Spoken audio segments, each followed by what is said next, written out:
The music will be on in just a second.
All right, good afternoon to you.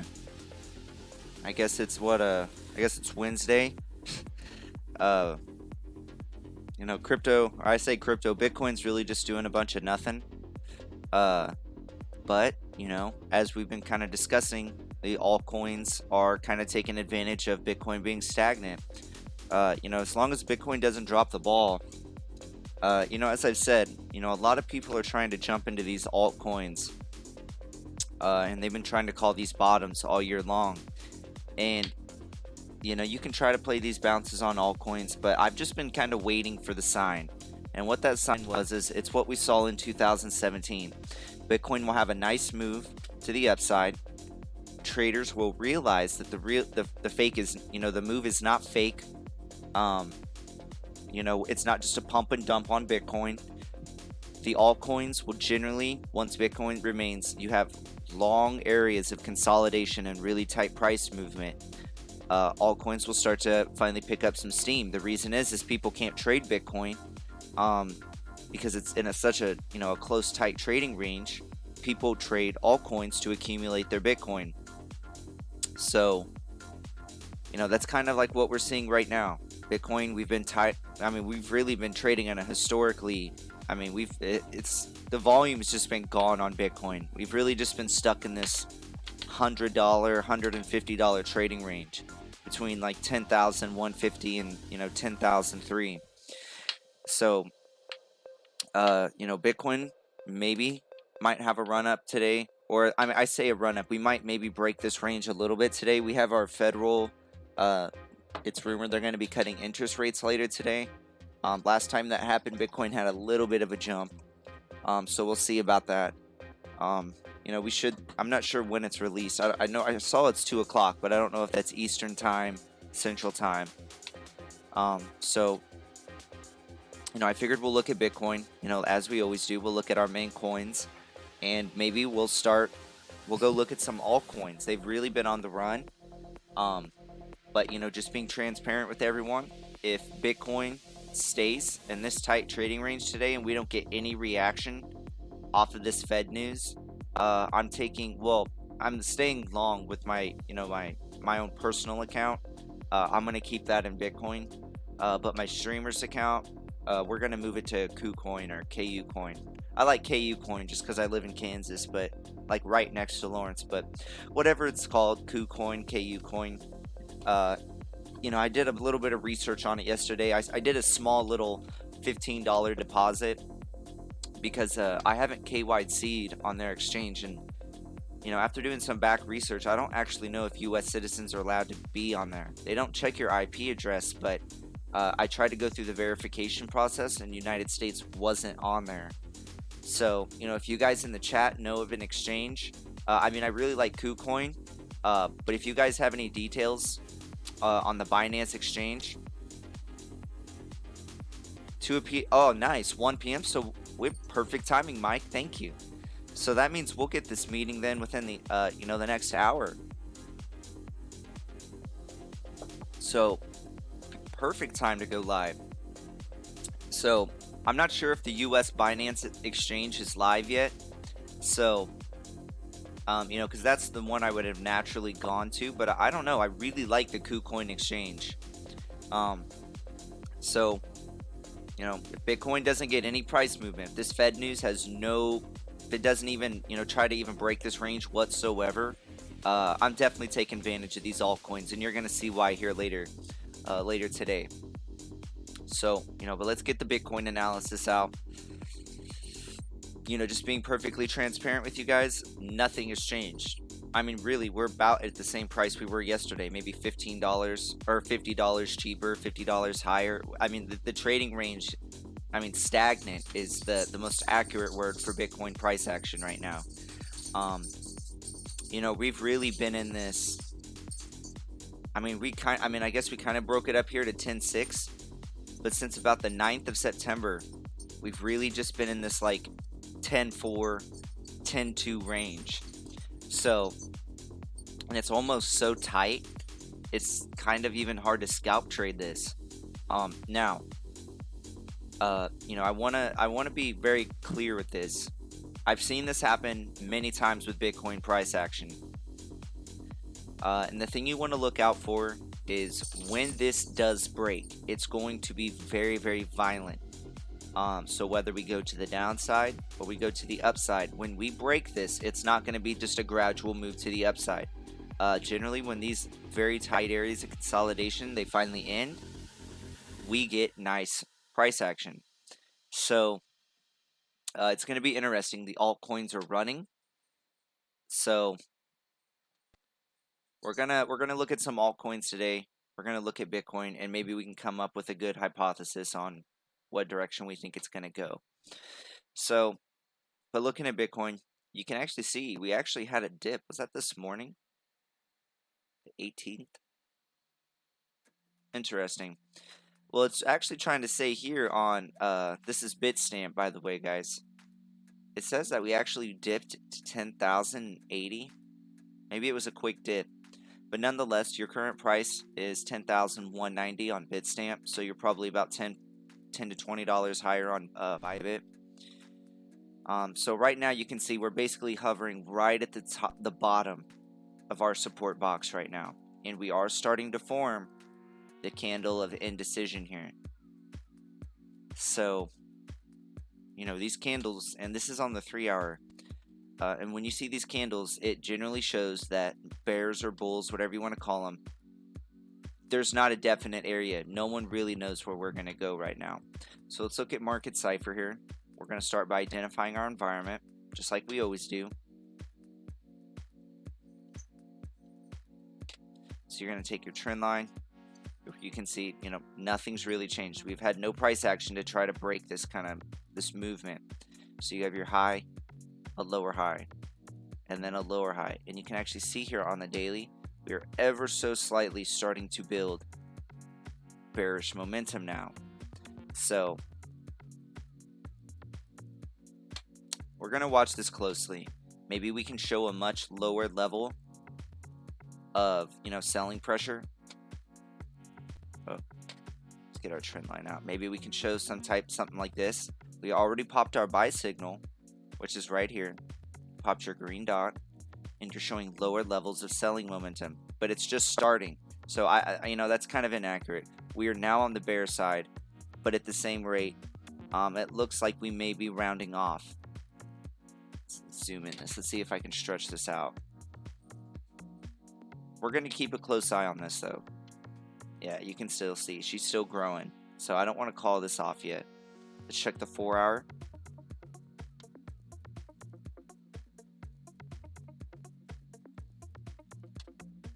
It is super hot in my office today. I don't know what's going on with my AC in the back of the house, but I woke up at like 5 in the morning and it's like 78 degrees in the house, and that's way too hot for me. So you can see here, you've actually popped your snake eyes. But I just really want to proceed with caution, trying to be bullish on this, because every time we start showing a pattern like this recently, and you're like, oh, well, we're about to round it off, this thing just will make a huge shoulder, and it dramatically increases. So we're not really seeing anything on the market cipher, the 4-hour, to point to anything really bullish. Let's keep working our way down. Let's go to the 1-hour. There's not really going to be a whole lot of changes there, to be honest, guys. We haven't had enough price volatility to really even move these momentum indicators. It's just been significantly lacking.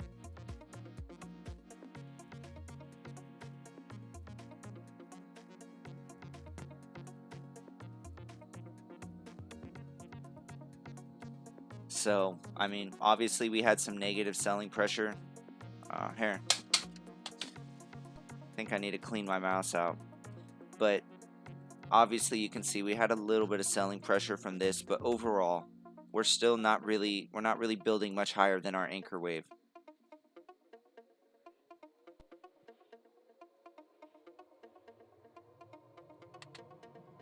Let's go check one of our closer time frames. Alright, that actually doesn't look too bad. So here on the 30-minute on market cipher, you can actually see we could be actually forming a trigger wave right here. Your money flow, we're now pointed back to the upside, and you can see here on your VWAP, you went from red, to now it's getting much smaller here on the smaller time frames. So lots of indecision, guys. I mean, there's just not been enough price action to really point these indicators in any direction right now.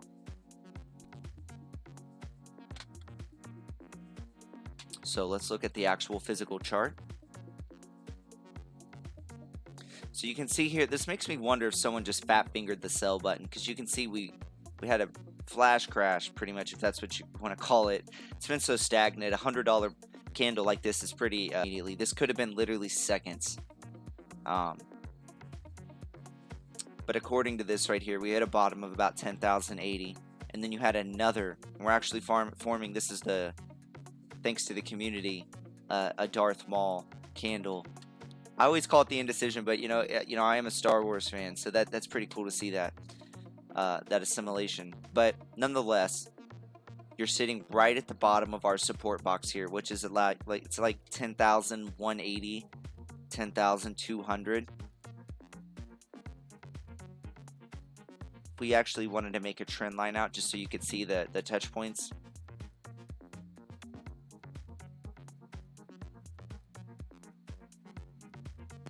And you could even really put it like right here. Of course, the thing gets off. But you can see the touch points across here. You have your cluster of touch points in through here. This is really about 10,000, maybe 150, 10,180.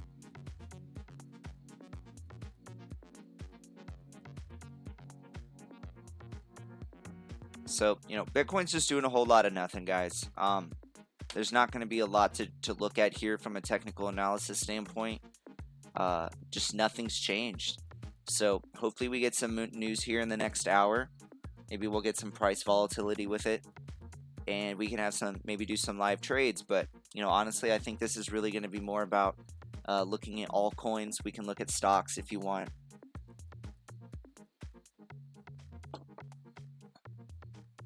But for me here on Bitcoin, I don't really want to get too bearish though until we break 10,150. I'm sorry, 10,050. 10,050. This is the top of our support box. This is going to be pretty major support here. And you can see we are getting ever so close to our backed launch. This is the yellow line. If we go out here on the 4 hour, you can see it. If we get these moving averages off,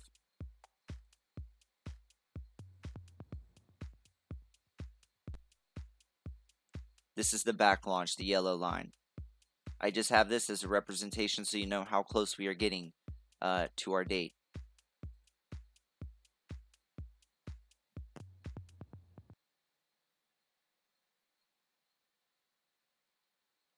All right, Tom Brady, Armacida, Heikenashe, Mike Wright, new guy in, new guy win, or I know you told me, new guy in. What's up, guys? How's it going? Did you check out the wolf pack indicator? I mean, yeah, we'll check it out here a little bit later. I want to go over these coins real quick, just because we have impending news.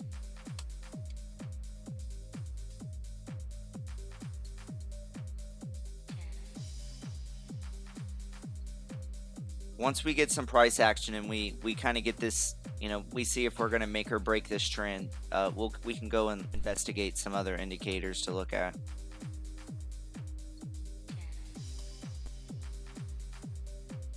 Let's take a look at Ethereum.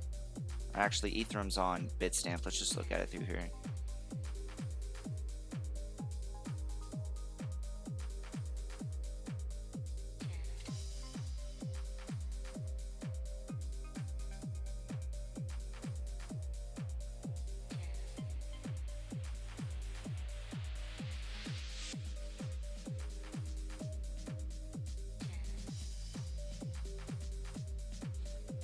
Wow. All right, so Ethereum right now, we are finding some resistance here at about $215. This is the first area of resistance that we talked about once you broke your major resistance from 200 to 205. Now, I really want to be adamant about this. Okay, so in prior bear markets with Bitcoin, Litecoin has always been kind of the one to lead us out of the bear market. Well, Ethereum also serves a very, very important purpose. When you see Ethereum running up and completely separating from Bitcoin, this is famous altcoin season. Ethereum always leads the pack. What I mean by that is when you start seeing Ethereum separate itself from Bitcoin, the altcoins generally follow. And this is your signal. This is what I have been waiting for. This is, guys, to be completely transparent, besides the sports betting that I do on TronBet, I have not touched an altcoin in at least 6 to 8 months. So I have been waiting for a sign, and this could be our indicator. This would sure be a terrible fake out if we just basically, this is just like a, because guys, people have been waiting for altcoin season for about almost 2 years now. Every altcoin has just been getting decimated. So seeing this is famous 2017 setting up the beginning stages, I just really hope this isn't a fake out. So you have 215 here, and then your next area of resistance is here at about 225.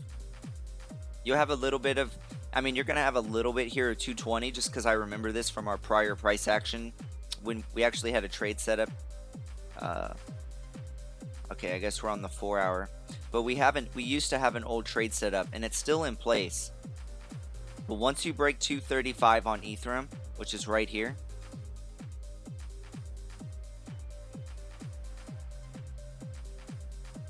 so once you break 235 on Ethereum, you're probably going to have a nice run up to at least 250 to 265 $265. So this was our old trade setup that we had, you know, maybe about a month ago.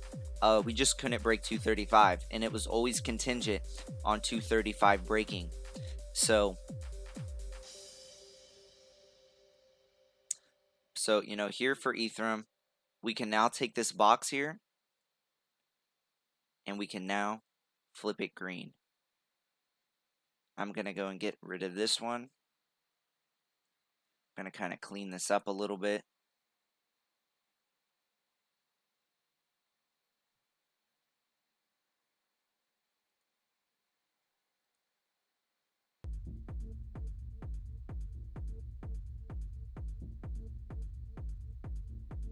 Yeah, we also have it here at 190 as well.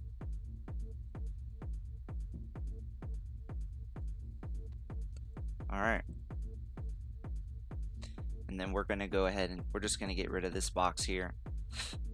Let's clean this up. I hate cluster charts. So, you know, but Ethereum here, we have the 200 to 205 support now. Let's see if we can hold it. This was supposed to be major resistance, so it's nice to see how easily we just actually broke right through it. So let's concentrate on breaking 215, and then we can set our sights for 225.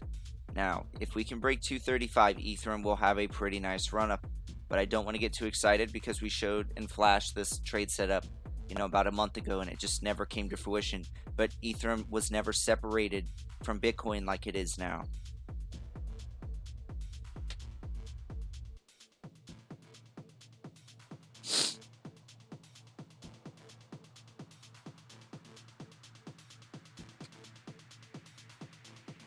Yeah, XRP's doing really good.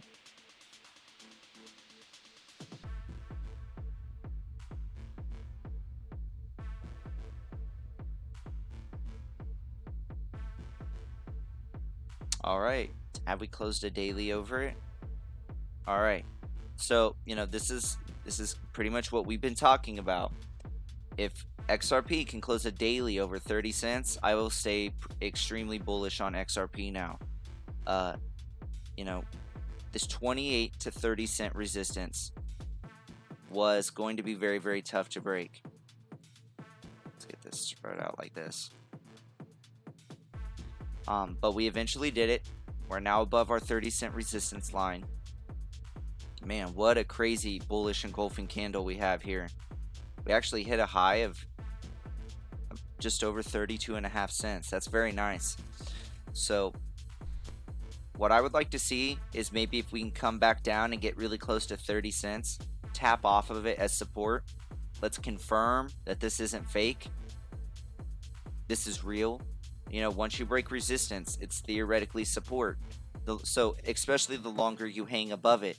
That's why a lot of times you'll see us briefly break resistance and then we go immediately back down because it's just we weren't above it long enough. So now we almost have an entire day over 30 cents. So, you know, for XRP, you have to maintain this momentum or you will go back down.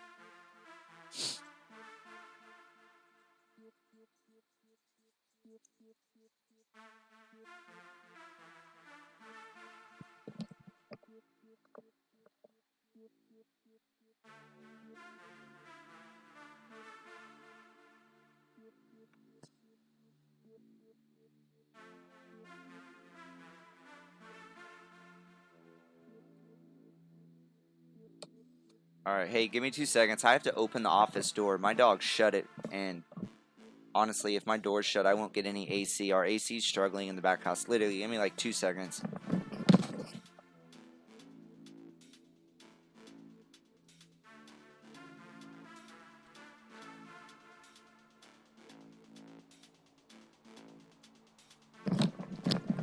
All right, we're back. I don't know how she shuts my door, but my AC for some reason is struggling this morning, and if I can't get any type of air back here, it's going to be like a Chinese sweatshop back here. So we're going to eye this 30 cent area very closely here on XRP. So, you know, just being transparent, if XRP can break, I'm sorry, not break, but if we can go back and back test 30 cents and we're looking good on Market Cipher B or your MACD, whatever you're using, I'm definitely going to think about entering. But we talked about this trade setup here. You know, I didn't want to get overly bullish just because XRP's been basically turning a cold shoulder every single time we start making any type of, you know, possible bullish momentum. And my mouse is just jacking up today. Let's try that.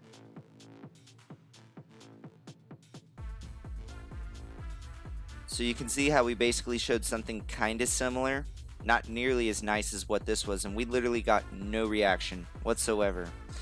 Then if you come over here with your market cipher, you see you actually had a trigger wave here. You had another one. You showed 3 in one blog.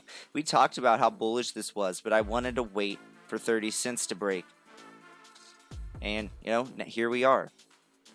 And you're getting ever so close to this white line, which basically dictates, you know, really powerful moves. So, same with over here. You popped your 2 buy signals. So, XRP is looking really, really good. At least on the daily. Let's check out the 4-hour. Very nice. Alright, so you can see here on your 4-hour, you actually have, well, I mean, if you actually wanted to be really specific, you can see the selling, I'm sorry, the bullish buying pressure is building. We're not losing steam, so that's very good. You can just see how high we are above. I mean, any move above this white line is pretty strong. So what I would kind of like to see is maybe if we can take a little bit of a dip and then make our way up. And this would be something like our entry right here, which I'm hoping will be around 30 cents. I don't want to see us break 30 cents, but now if 30 cents breaks, come on. Now, if 30 cents does break, I will be looking at the 20, you know, about 28 cents. This is the bottom of our resistance box that's now support. So if 30 cents breaks, 28 cents will be the next one I'll be looking for.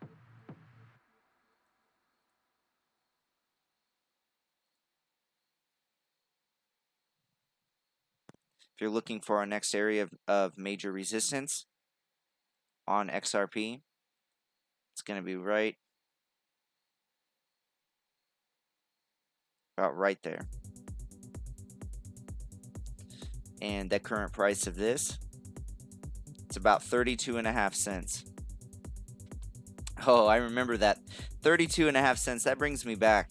I remember when we were over here and literally we just couldn't break it. It was like the Great Wall of China. Like nothing we did, we could never break above 32.5 cents. Well, now we here. You can see we actually wicked right off of it. So this is really going to be my next target for XRP here. 32.5 cents. It'd be nice to see us back test 30 cents and then we'll come back to test resistance again.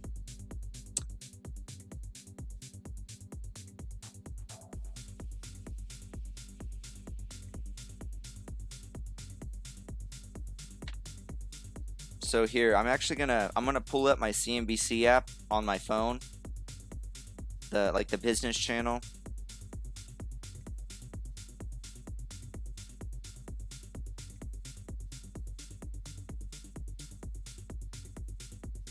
We're gonna watch this. Well, I guess I don't think we can watch it on my computer, but what we're gonna do is be Thinkorswim.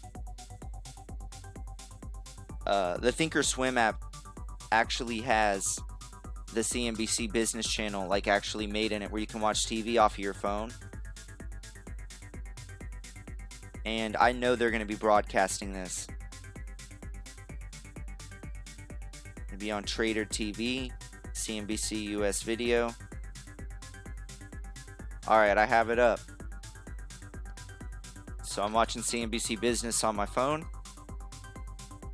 We're going to watch this in live time. Chances are they're going to go live with the announcement. So So what we're gonna do here is let's open Bybit. Maybe we can get some action here with this news. Wouldn't it be funny if Bitcoin literally does nothing?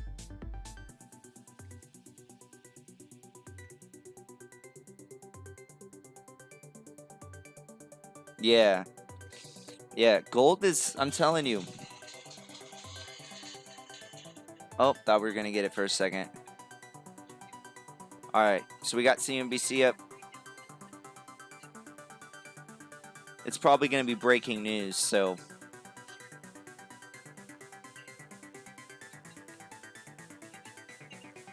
Damn. Alright.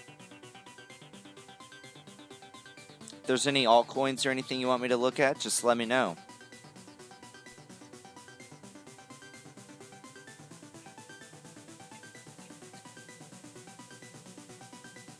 Fed announcement in 6 minutes? I thought it was at 1 o'clock.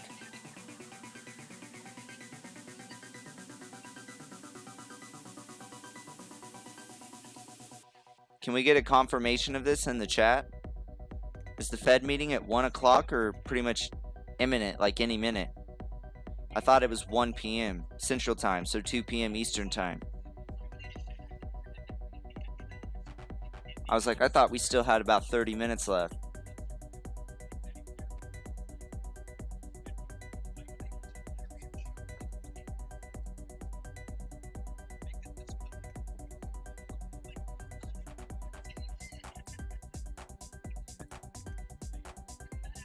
See how we look with our moving averages on.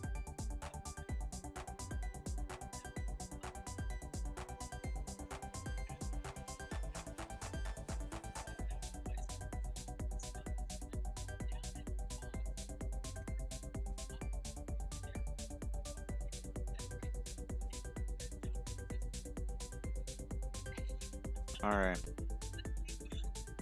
So our EMA 100 is actually creeping up here on the daily as well.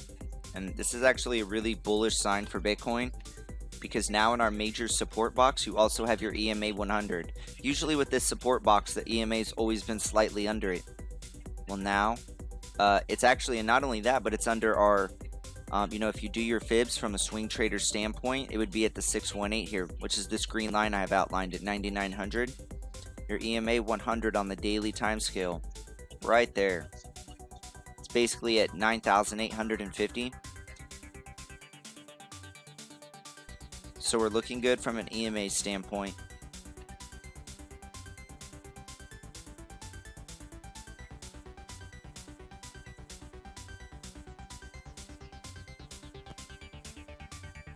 Jerome Powell will address the media at 2:30 p.m.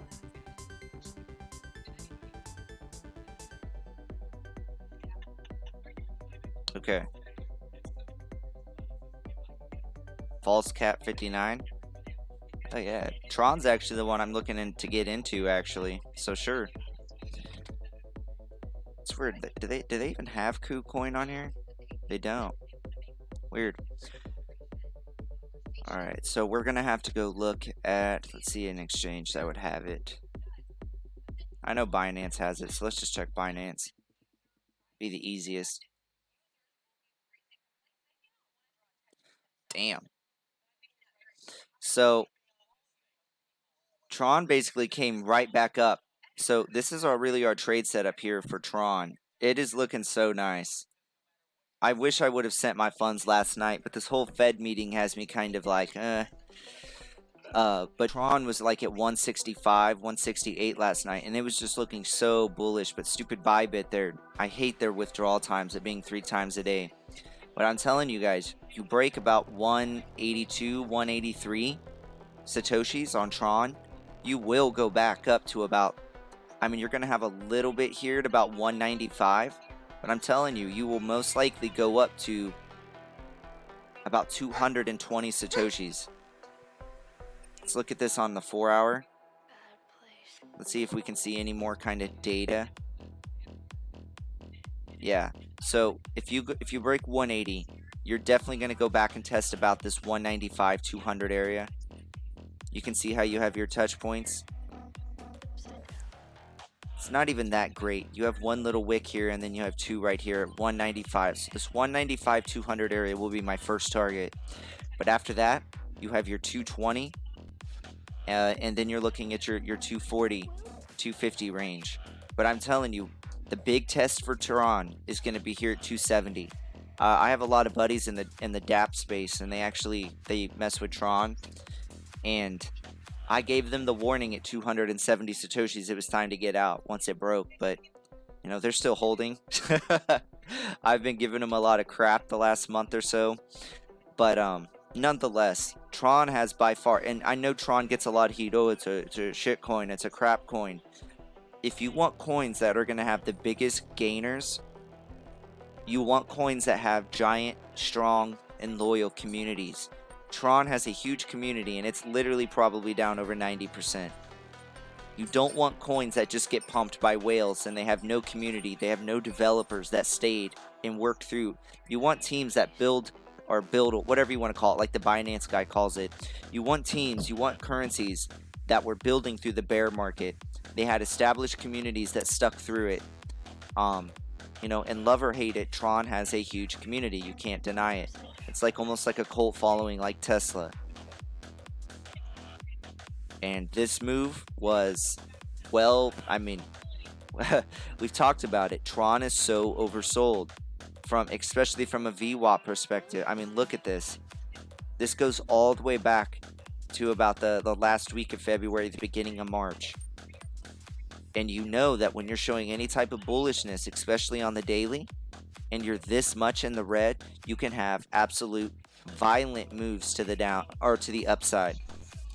So you're severely in the red here, and now we are kind of creeping up here on our bullish momentum. This is the most bullish momentum we've shown in literally about 4 months plus. You can see the momentum. We've now transferred out of the red.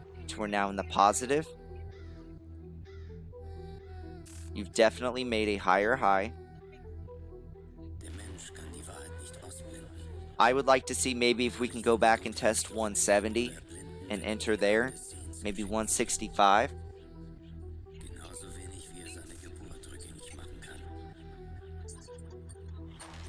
And the 1 hour is kind of pointing to that as well. Maybe Tron has a little bit of a breather, because you can see we're definitely making a lower high on your shorter time frames. Now your money flow, your VWAP is extremely bullish, but once again, maybe we have a small little dip. It would be normal. These altcoins have been running like super crazy, so maybe we take a small little breather, we shed some of this, you know, really I don't really want to say shed momentum, but profit taking isn't a negative thing. It's perfectly normal, because the faster you go parabolic, the faster you can go straight back down.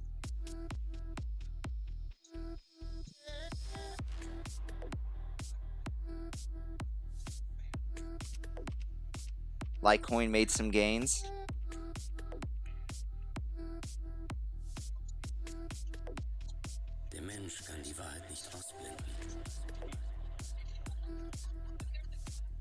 So Tron's looking extremely well.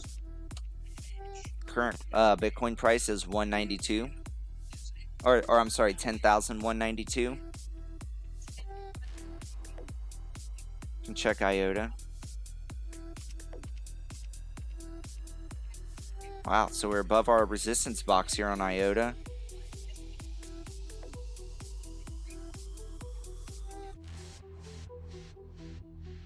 Let me see if I can find any correlation with these top touch points.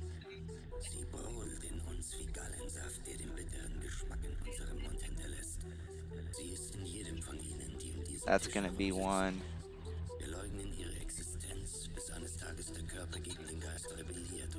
Where'd we get our rejection from? Alright, so what I'm going to do here is I'm most likely going to make this a red box, because there's a lot of tight touch points right through here. So what we're going to do, let's get our box let's get it started.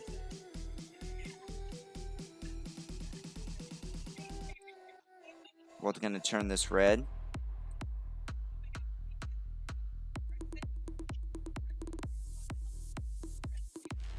rid of this. So for IOTA on your Bitcoin pairing, just at about this would be 3,100, and then about 3,150 is going to be your next area of resistance.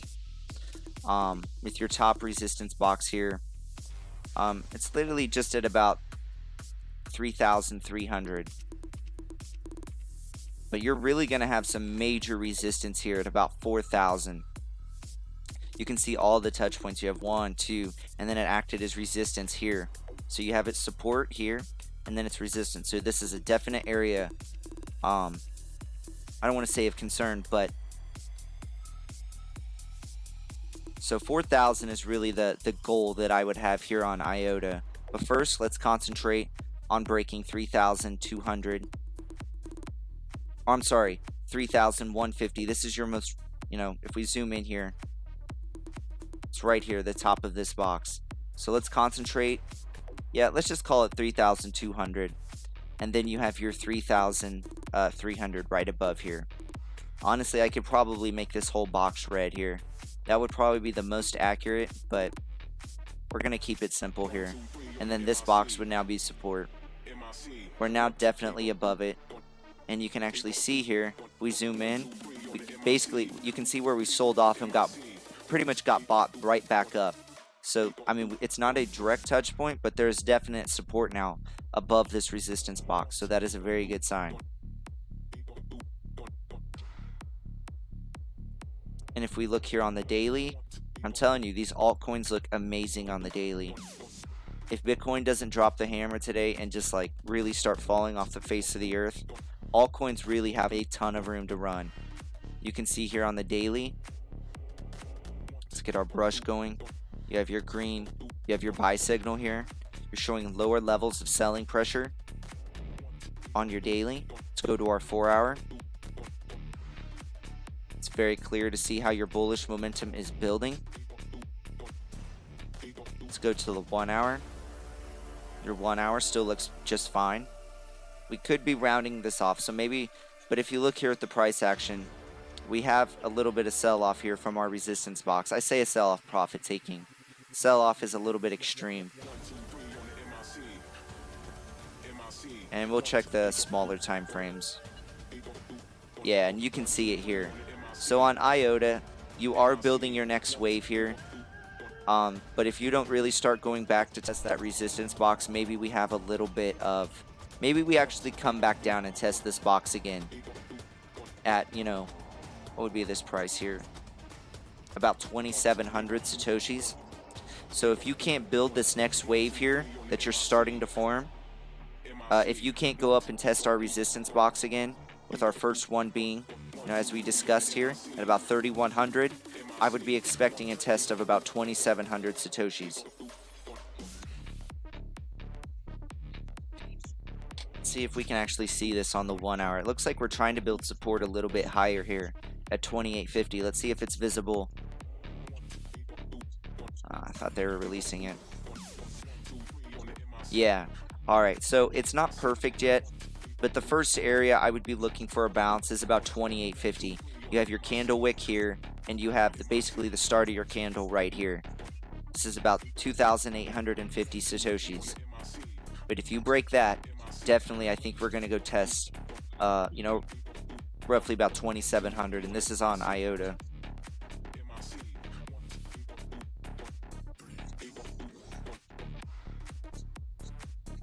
How's it going, Bloodbound 696? While we're waiting on Bitcoin though, guys, this is the time to look at your altcoins. If you guys have any requests, just let me know. Let's look at another coin that has a huge community. Let's check Steam. They have an absolutely enormous community. Wow, they're up 6% today. Very nice.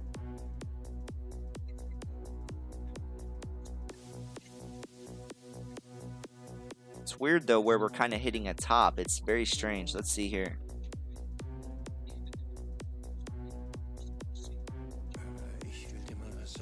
Let's see if these touch points are a little bit more visible on the 1 hour.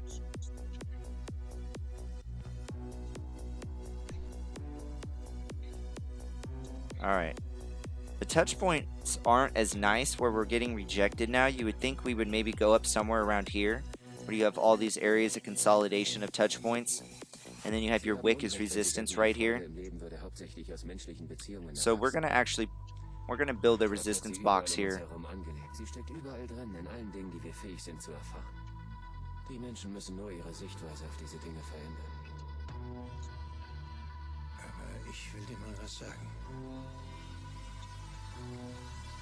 So your first area of resistance here, I mean, if we're going from the exact wick point, we're sitting at roughly, well, wow, we're actually just under it. It's about 1,670 Satoshis with your next area at just under 1,700 Satoshis. But Steam has, I mean, this is going to be my strategy if altcoin season starts. We're going, like for me personally, I'm going to be looking for coins that have huge communities. Those are going to be the coins, not just the communities, but the coins that have developers that stuck around through the bear market.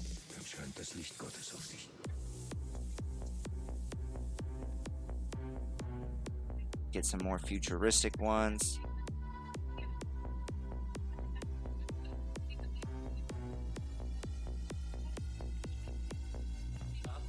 Alright, so if you do break the 1700 range, the next area I'm going to be eyeing is about 1700.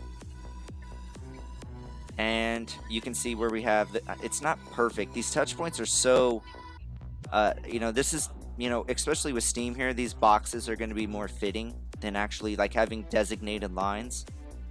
But for sure, if you break this box here at about 1700, the next one I'll be looking for is really this, you know, 1,725, 1,750 range. The reason is you can see that the reason this one doesn't seem to have as big of gain potential is there's so much consolidation in this tight area. A lot of these altcoins were just falling like this, so you have giant gaps to fill. But Steam's just been kind of puttering along here. So the touch points, the resistance areas, they're going to be much more, maybe we can blow right through them, but a lot of these altcoins were just dropping. They would consolidate, they'd drop, they'd consolidate, they would drop. But Steam really has kind of fluttered here between, you know, 2,000 Satoshis and about 1,500. But, you know, the overall goal here for Steam, if you can break, you know, 2,000 Satoshis, which is right here across the top.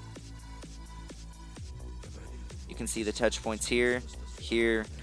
You can take this wick out, but there's touch points across the bottom of this. For Steam, I will be eyeing at least the 2,250 range. And then even more so, this is when, so really once you break above 2,000 Satoshis on Steam, that's really when you're going to be able to start making the real gains. But until you break above 2,000 Satoshis, it's going to be a little bit harder, especially from a technical standpoint. There's going to be more walls to go through. So let's focus on breaking 2,000 Satoshis. And then that's where the real gains are going to start.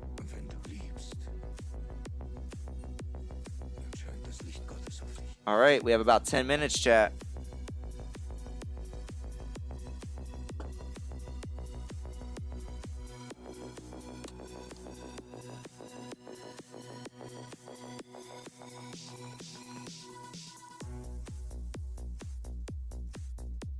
So wait, I see 2 o'clock. Oh, we'll address the media at 2:30. Okay.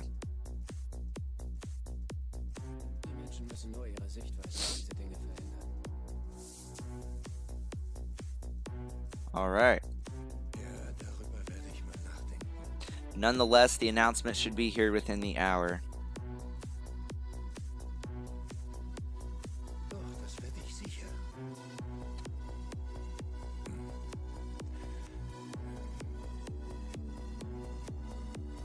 If there's any altcoins you want to look at, let me know, guys. Let's look at Litecoin. That seems to be one I'm hearing on the chat. Not to be like insider information or anything, but I've heard Bybit is going to be adding Litecoin here soon.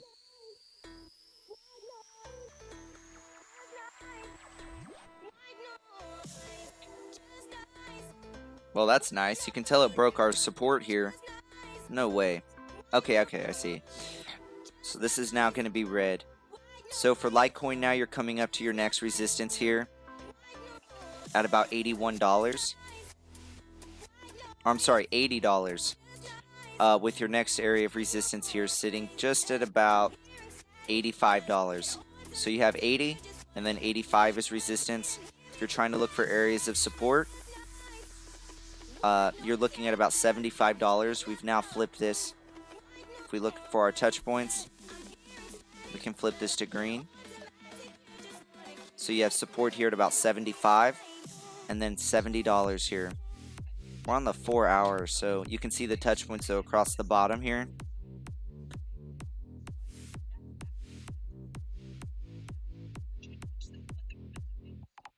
I'm curious. Okay, they actually have a countdown here on CNBC. The Fed decision is in 9 minutes. All right, so we have an official time now. So we have about 9 minutes exactly until the decision.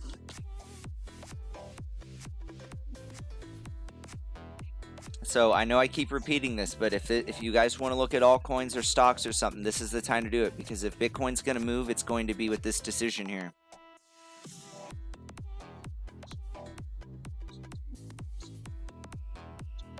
Damn, 16. Yeah, I already missed my withdrawal time, so I guess I'm not in a hurry to move funds off my exchange yet. So you have 80 and then $85 resistance here on Litecoin. And if you can break 85, you could have a nice little jump to the $88 to $90 range.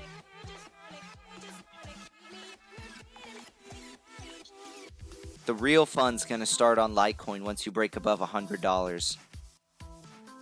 There's going to be a lot of you're going to have prime areas for a reversal to the downside right in this range right through here. You have to break this area.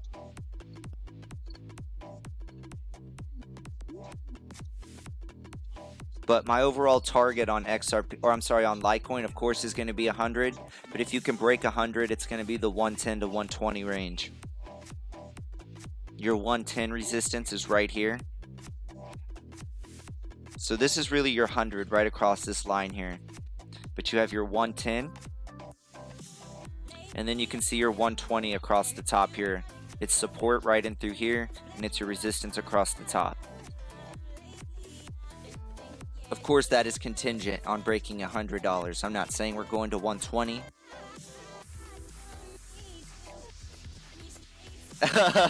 Mike, right?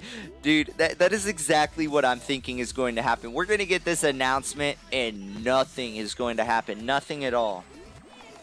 I will be so upset if I missed out on these altcoins. Seriously, I was just about to buy Tron yesterday in the in the 160 Satoshi range. But I'm like, yeah, Bitcoin, we're going to break this consolidation. It's going to move. I just remember our last decision the Fed did, and Bitcoin had a nice jump.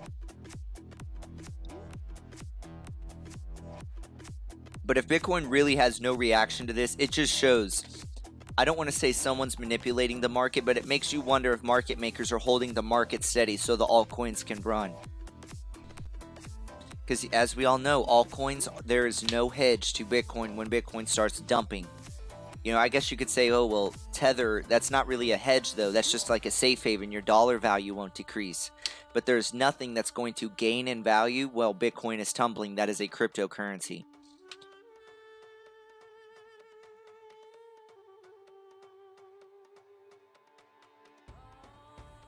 Stellar lumens? Sure, let's go look at it real quick. See, my phone tripped me out this morning. I woke up and I was like, guys, why is XLM down 30%? I screenshotted it. And then when I clicked on it, it was the exact opposite. It was, wow.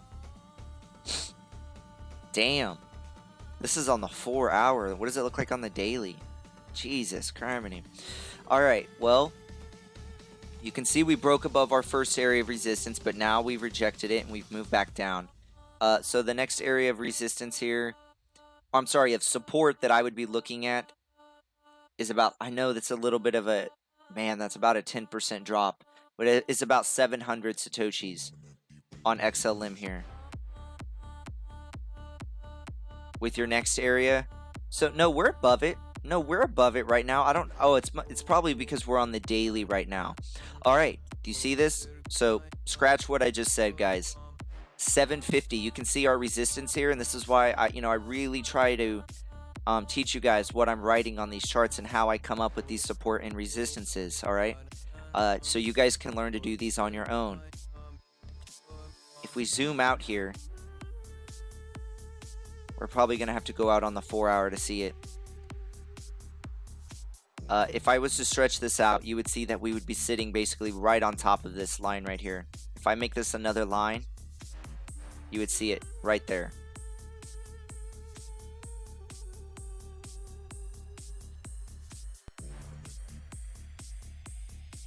So you have 700 Satoshis as your second line of support. And if we zoom in, you can see we have a beautiful touch point literally right off of it. Man, I deleted the wrong one. Let's just change this to green. It'll be so much easier. It's 750. So you have 750, 750 Satoshis, and then 700. This is a spot-on resistance. You can see here, we hit it, we rejected it, came back and touched our 700. So we have a confirmed 700 Satoshi support, and we have a confirmed 750 support. Very nice.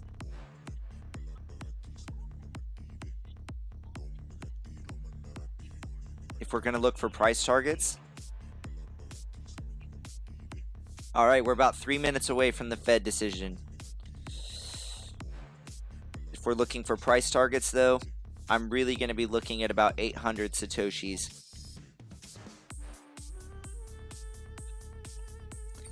The touch points just, though, aren't super consistent here. Let's go to the 1 hour and see if I can actually see these wicks a little bit better.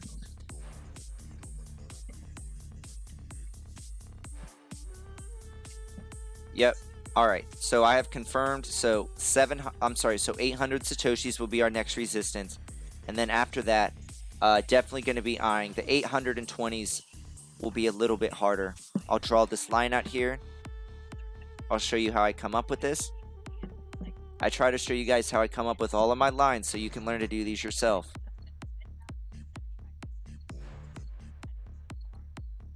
So if we look here, you can see your cluster of touch points here across the bottom. So it's acting as support. It's acting as support. Still acting as support. You can just see all these touch points here. You can actually see here, before we actually started this long area of consolidation as support, we actually had a wick that touched it as resistance here. So definitely 820 Satoshis is going to be the one I'm eyeing. You're going to have your psychological 800, but 820 is really my target for XLM. Very nice. And then, of course, after that, I can already see it. It's like staring right at me. I'm going to be really looking at the 850 to 860 range if you can break 820. See, you're still even going to... because you can see you have resistance here, and then you have your touch points here as support. You may even have a little bit of issues here, like 840, 850. But man, the thing is, guys, on XLM, once you break about 1,050 Satoshis, you're literally going to be off to the races. You're going to be like where a lot of these other altcoins are at, where you're going to fill these gaps back up to the upside. So you can see you have resistance here at about, let's just call it 1,050 Satoshis. We'll be a little bit liberal with it. But man, you could have a really nice run up to the 1,400 Satoshi range. So very nice. I like how that looks. Yeah, quantitative easing. Yeah. Fed decision imminent. All right, so let's get back to our Bitcoin charts, guys. Current Bitcoin price on Bybit is 10,180. Gonna get our Bitstamp chart up. I swear, if we get no reaction, I'm gonna be so upset. At this rate, I would rather it tank or something. Let's break this damn rain. Actually, you know what? I wouldn't actually be that upset if Bitcoin did nothing, because that would allow alts for me to jump in tonight and kind of join the altcoin party. All right, I think we have it.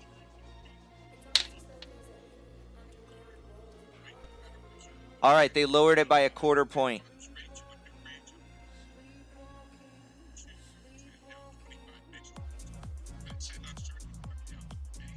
Sorry, guys, I'm listening to the report.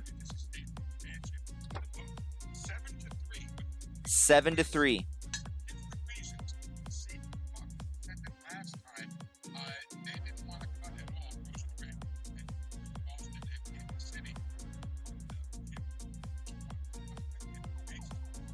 Wow. Someone wanted to vote. They wanted to go down by 50 basis points.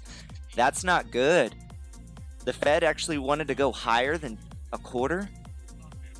I'm sorry, guys. I'm just listening to the report.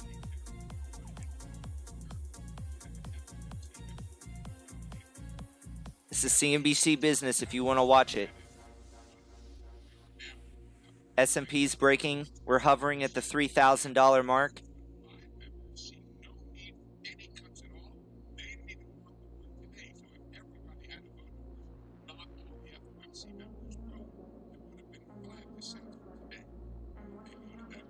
Wow.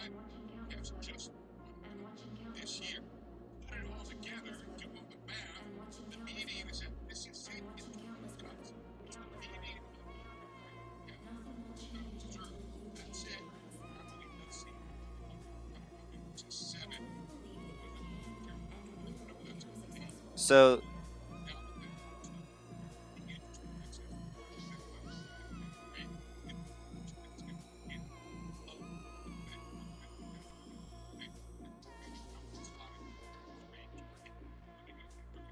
sorry, guys. I'm just watching the report. I just want to get this information.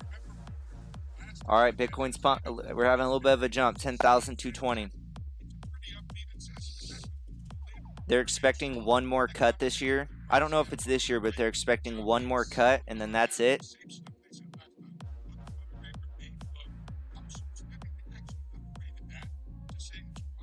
Dow Jones is dropping. We're down about 150 points.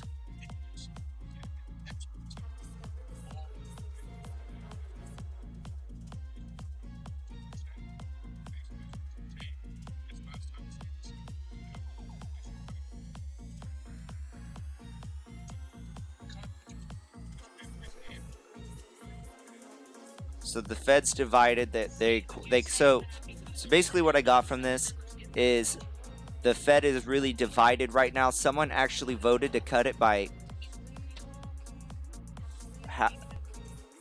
half a percent, or not 0.5%, but half a basis point. No way. But they cut it by a 1/4%. They're expecting maybe one more cut, and then that's it. That's basically what I'm getting from this report right now.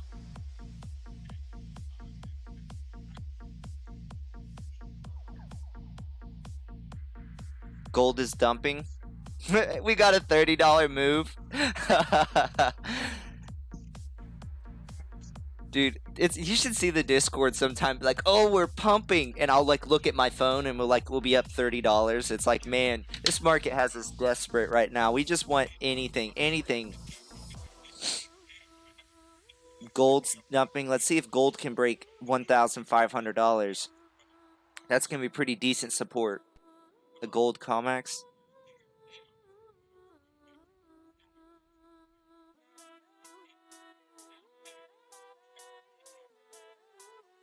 Two-year notes are rising. Or wait, yeah, 2-year notes are rising. Fed lowers excess reserve rates. Sorry guys, this guy's talking extremely fast. I need to turn this music down on my headphones. I'm trying to absorb this report, and we'll get back onto it.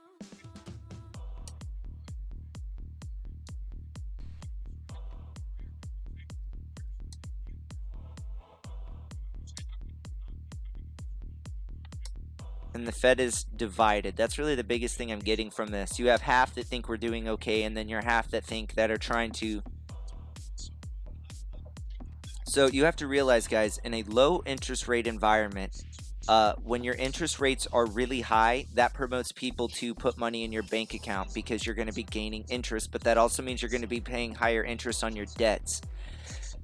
When they cut interest rates, it basically lowers the amount of money, like your interest rate is lower that you're going to be paying, but at the same rate, it promotes people to take money and do less savings and do more investments, because the lower your interest rate is, the lower you're going to be making, saving, and putting your money in a bank account. Wow.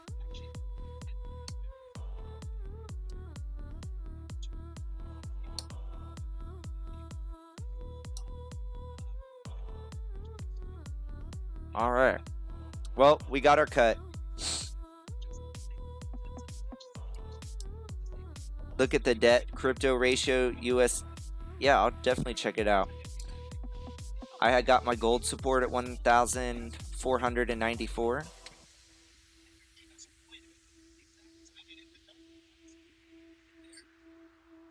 Yeah, Bitcoin's not really having much of a reaction off this. Imagine that. It's new. It's new though. Let's see if the news just came out, so let's see if it's just a delayed reaction. Maybe we'll get some news when the Fed comes out to the media and starts talking. The dollar's rising in value, so the dollar's had a nice spike. It's up to 98.43.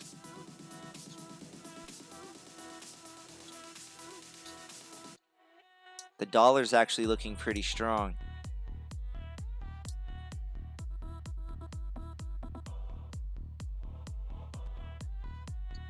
Interesting stuff. Alright, well, we've pretty much got our report. I don't think there's anything really new that we're going to get from this. Yeah, what are the odds?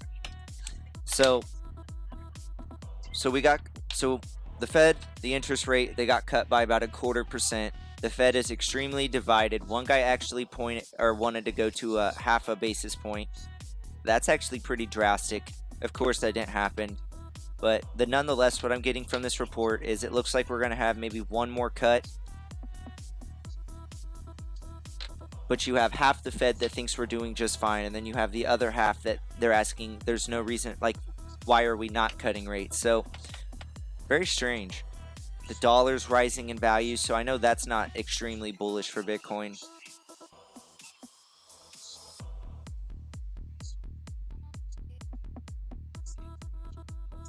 What do you know, guys? No reaction with Bitcoin. So, I mean, it's not really surprising.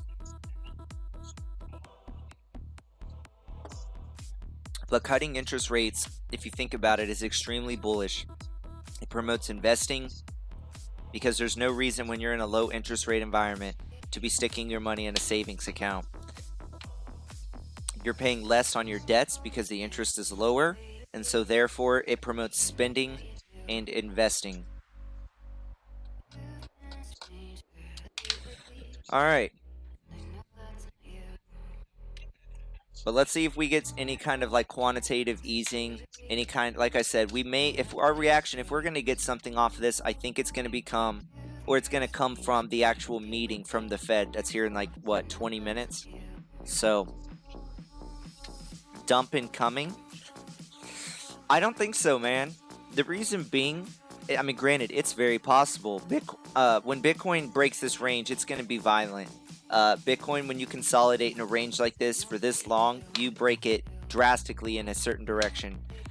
But you have to realize we are showing all the famous signs of 2017. Ethereum has separated itself from Bitcoin. The altcoins are now following suit. They're following basically Ethereum. Ethereum is basically the signal for altcoins.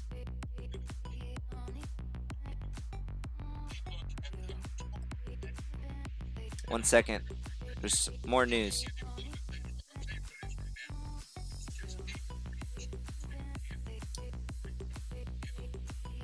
So in October, they're saying there's a 42% chance of another rate cut.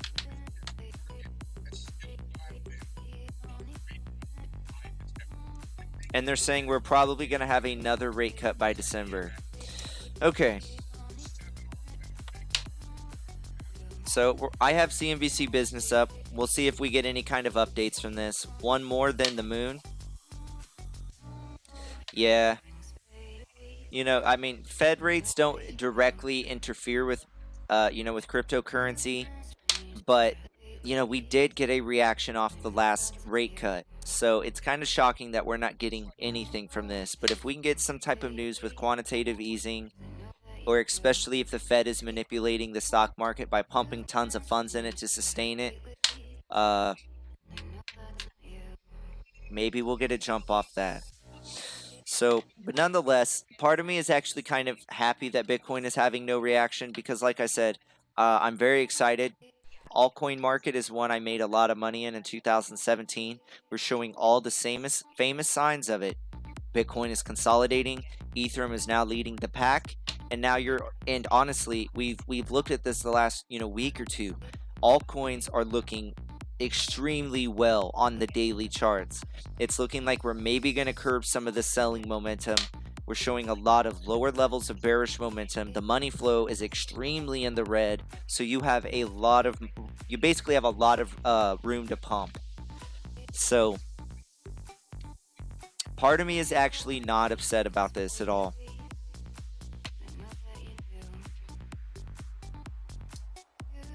Well, we pumped to 14K.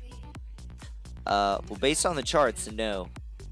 But there also is the option, because you have to realize when people are going to take profit, especially in their Bitcoin pairings, when they sell out of their altcoins, they're purchasing back into Bitcoin. And that's kind of, I think, what helped fuel the run. Oh, that's trippy. Did it hold it? There you go. So maybe the altcoins, these gains will help funnel more, more reserves back into the Bitcoin to push it back up.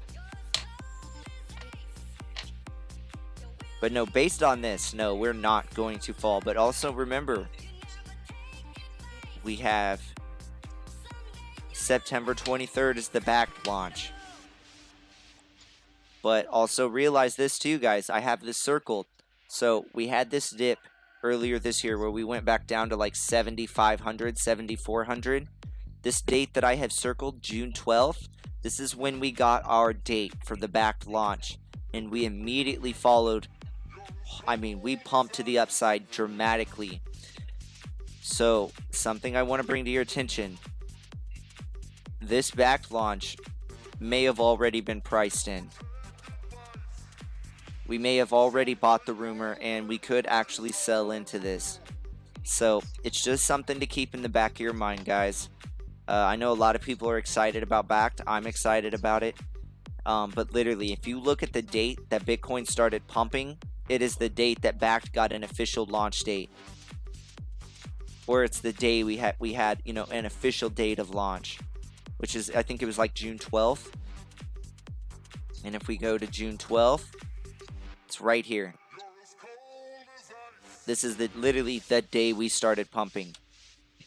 So, it's kind of like futures in 2017. We bought the rumor and we sold hard into the news. We all know the bear market. We had to bear the bear market, I guess, for, it was, look at gold. Let's take a look at it.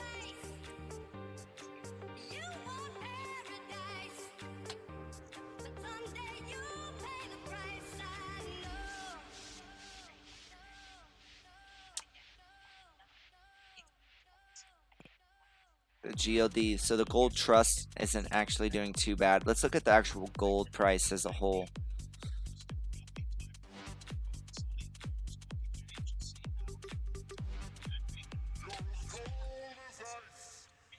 Yeah. So I like your. So we did break $1,500 on gold. That is a psychological number here.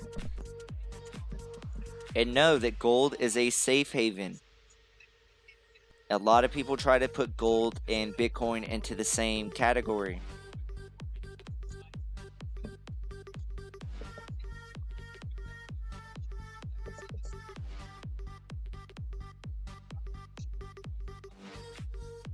So let's get our resistance line up.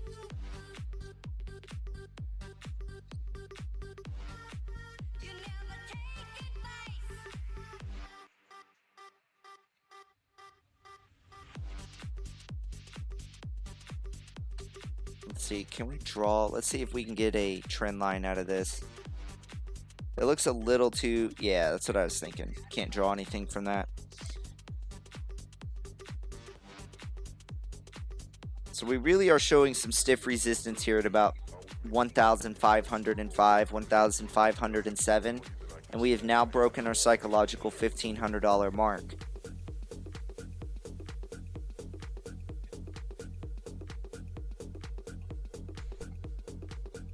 Let's actually see if we can fib this.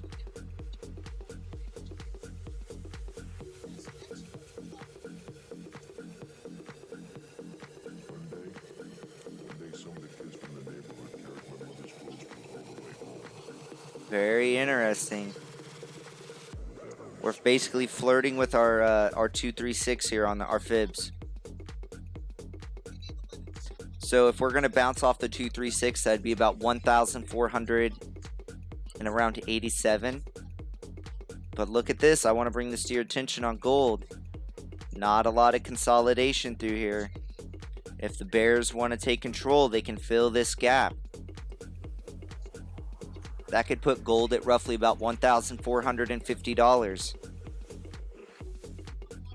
I mean, you do have technical support here at about 1,480, but I mean, especially for, you know, our precious market or our precious metal traders, that could be easily filled back to the downside. It's obviously not going to do it in one candle, but so let's see if we hold the 1,487. You have your 1,480 support. But it's looking like you could maybe, I mean, I've been talking about this for a while. I don't know why everyone got so bullish on gold. I mean, yes, I know there was uncertainty with the China news, but guys, like, this is a $1 trillion plus asset. I don't understand why people get extremely bullish on these things when they're up 30% for the year. Like, there is no reason to be bullish on gold now. The play is already played out. I've seen so many people, they get so bullish on gold and silver right now. I mean, yes, 10 years down the line, yes, it's super bullish, but short term, this move is already played out. I mean, even if you go from September, I mean, let's just use it from this time last year. Let's use our price range tool.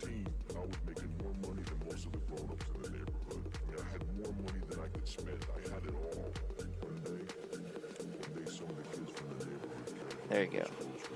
So let's just use the same price from last year. You're seriously up about 33% from this time last year.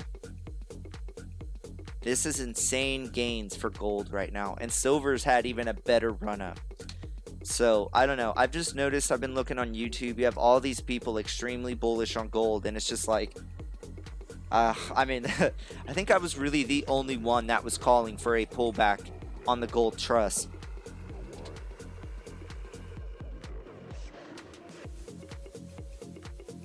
As you can go out here on the daily and you can just see the resistance from it.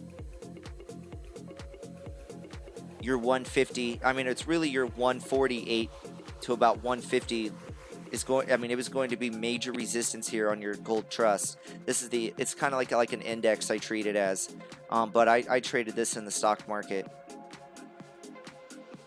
I mean, we got so close. We literally came from, we literally got about $1 from it. So with this right here though, you can see we had a nice multiple bounces off our support at 140. So I'd be really curious to see if we can break 140. But if you break 140, the next area I'm going to be looking at is about this 137 mark. And then you have your much more major support at 135. And about, I mean, you're going to also have some at 130. It's a psychological number. But then you have your 128. You can see all of the touch points. Your 128, honestly, is probably your best support line. So I would be really looking for a bounce at 128 to 130 if we can fall.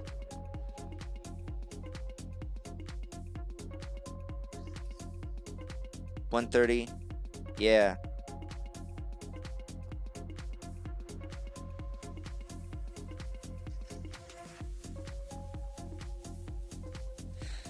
Current Bitcoin price is 10,180. Oh, more breaking news. Oh, never mind. Okay, they're just talking about, they're gonna, knowing CNBC business, they're gonna sit here and talk about a rate cut all day long.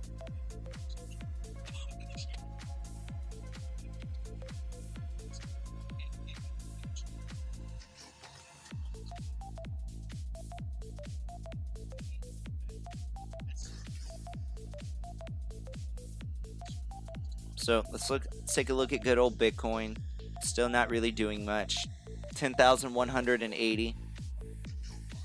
I would be curious to see though if Bitcoin follows gold. If gold does want to take, wants to sell off, I would be really curious to see if Bitcoin follows it. But seeing how high the dollar's rising right now, these safe havens are really they're gonna struggle. And that's the biggest reason why I'm just not, it's kind of holding my bullishness from gold and Bitcoin right now. As much as I love Bitcoin, our current, whether you want to blame the Fed or our current administration, they're not going to allow, they will physically not allow the stock market to fail. They are going to pull every string, they're going to overturn every rock and look under it, but they are going to use every source possible to maintain the stock market going to all-time highs, because if they don't, it's really going to hurt the re-election bid.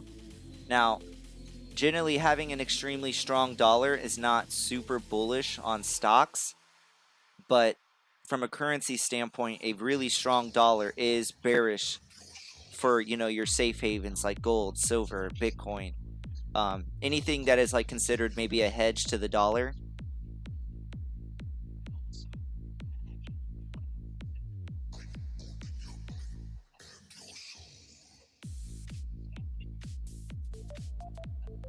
We haven't looked at this in a minute. Let's see what market cipher A is showing.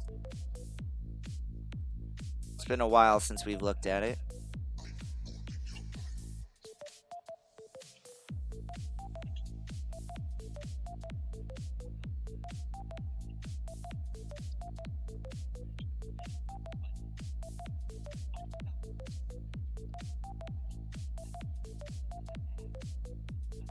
I don't use market cipher A that much, but it's really going to be hard to take these signals for the simple fact our price action's just been so tight.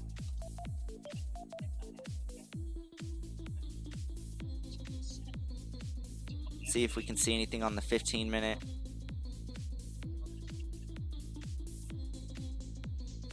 So it looks like we did pop some short signals above 10,000, around 10,230, 10,240.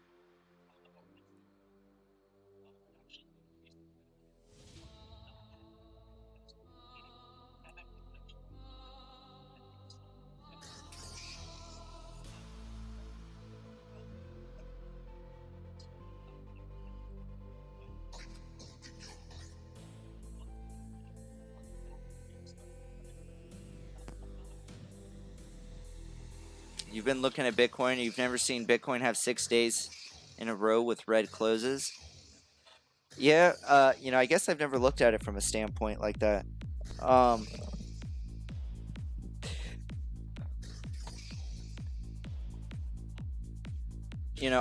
wouldn't worry too much about it for the simple fact, let me see.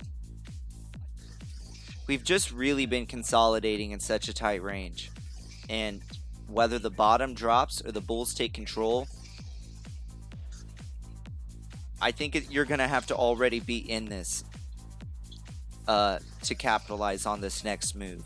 It's going to be fast. It's going to be drastic. And it's going to be hard to catch. So whether that move is to the downside, whether, it's to the upside, it kind of remains to be seen. But looking on the smaller time frames, though, you can kind of see it's actually kind of maybe pointing to the downside. You can see on the 15-minute. Man, I don't know why my mouse keeps clicking on stuff and holding on to it. But, you know, on your shorter time frames, you can definitely see where the selling pressure, we are increasing here. You are showing a little bit lower levels of bullish momentum, but I don't want to put too much into this because the volume is just terrible.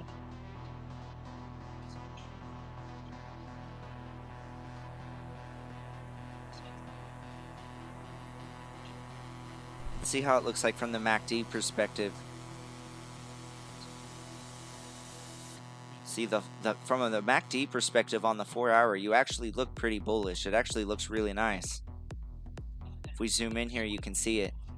We can get across with these lines here to the upside. That would be pretty nice.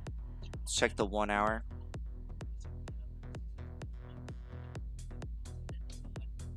Yeah, and you can kind of see. I think we're getting close to our movement though, guys. Whether we're going to cross these and go to the downside or cross and go to the upside. I mean, just looking at the MACD side of it, I would be kind of leaning towards, I mean, if we're looking at just the momentum, the actual like waves, I would be saying we're probably going to go to the upside. But the 1-hour is still very neutral. Do you see how we're just going basically from west to east? We're not really anchored, or not really anchored, but we're actually kind of moving up and crossing.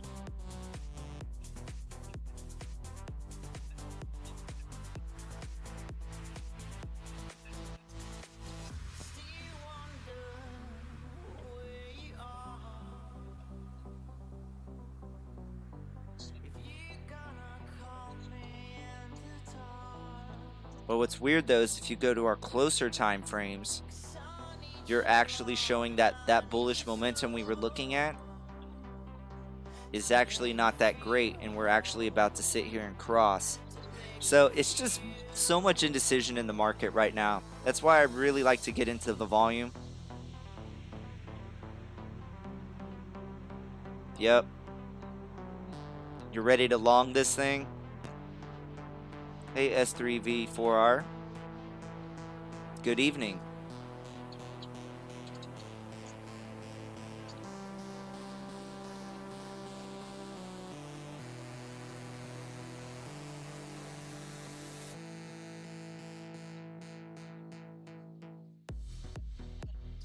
So just lots of indecision. The higher time frames are kind of pointing towards, you know, a push to the upside, but then when it actually comes down to it and looking at it in a closer time span, the volume, the momentum, really not the volume, but the momentum is weak.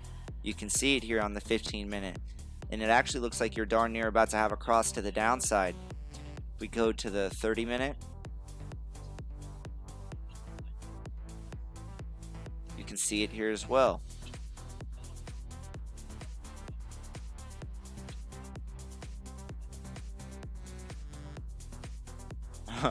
Trump, Powell and the Fed fails again. They have no guts and no vision.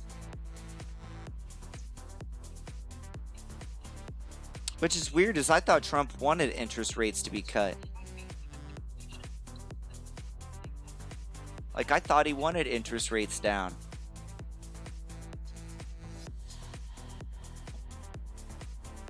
But the stronger the dollar, that basically means, like, so the stronger our dollar is, the higher that we have to pay on our debts. So the weaker the dollar.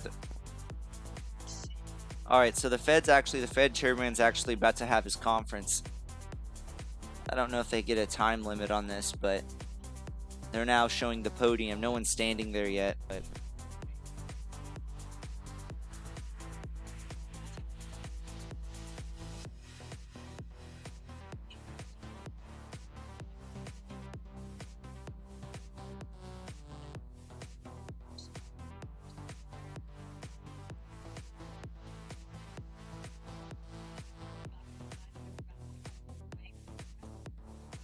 let's say 45 minutes away. You can see here though from the RSI perspective on the 4-hour, we're basically just sitting here and bouncing. We're actually forming some nice lower levels of momentum here on the RSI. You can see each time we're kind of building and slowly rising. This is actually pretty bullish though for Bitcoin. So it might be a signal to look at is if we can invalidate the second. The moment we break this line and we invalidate basically this support right in here. I don't want to call it support, but our second lower high. Maybe that could be a signal. We have to look for something. Because at this rate, it's hard to... There's just so much indecision. The momentum sucks. The volume sucks.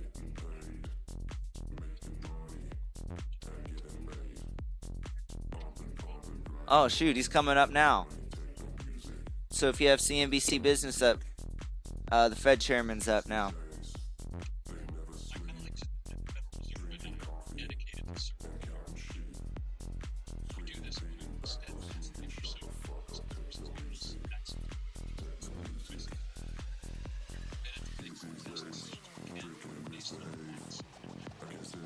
It's the federal government.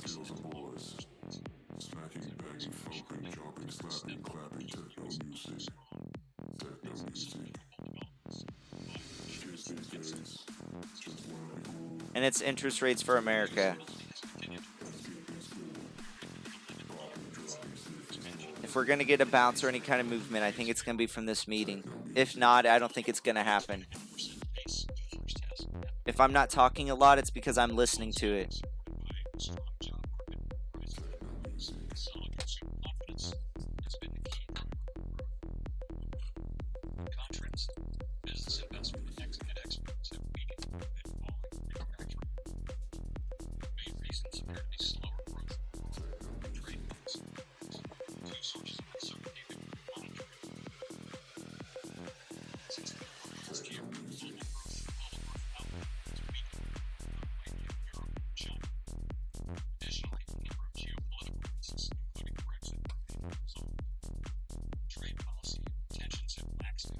Alright, so it looks like they're cutting interest rates because of global uncertainty. That seems like what I'm hearing. They're talking about exports.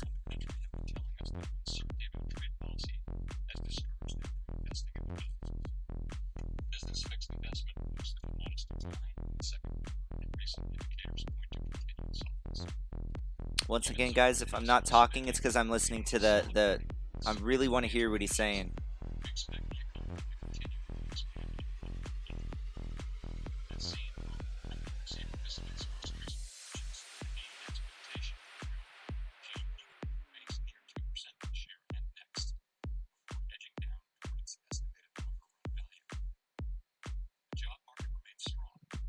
Ugh. Oil's getting hammered. WTI crude, which is West Texas. I think it's incorporated. It's a shale oil company. Shale is American oil.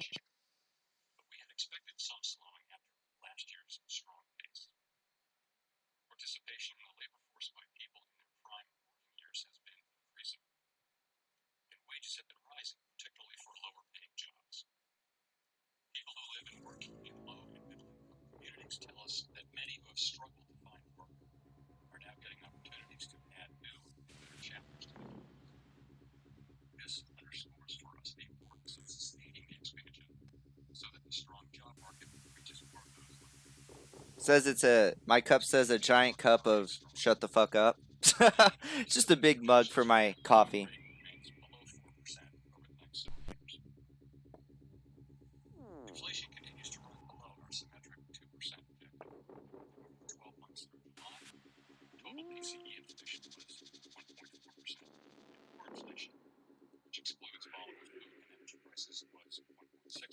All right. So it looks like they're saying the American economy is doing good, but it looks like they're trying to hedge because of global uncertainty with like Brexit, the China trade war.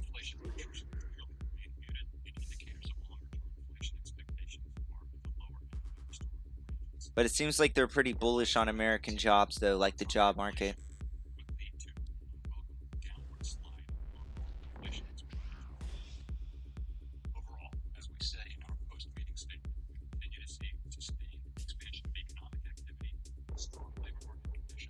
All right.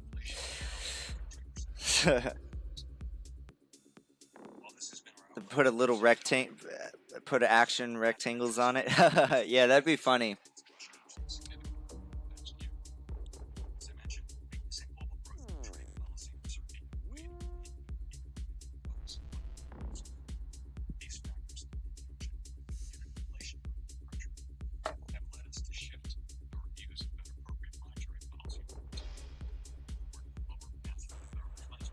All right. So honestly, I don't think we're going to get much from this meeting. It seems like they're basically just lowering rates to hedge against the global economy because there's a lot of uncertainty. Like I said, with the Brexit, the China, and they're also hedging because with the trade war uncertainties, people are not really wanting to invest abroad. So according to like what I'm reading with the Fed, they're still really bullish on the American economy. So I'm just not really seeing anything that's going to favor Bitcoin right now or your safe havens. Honestly, I hate to say it with this report, I kind of want to say this could be bearish for Bitcoin. The dollar's rising, which technically is not bullish for stocks, but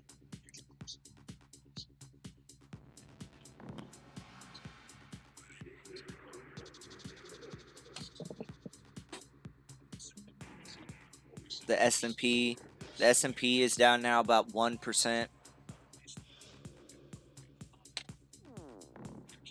Current Bitcoin price is 10,187.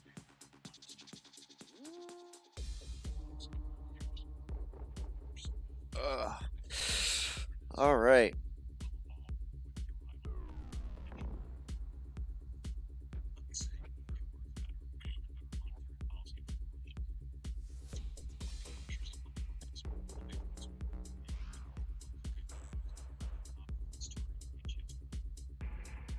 Once again, if you want to watch this, it's on CNBC Business.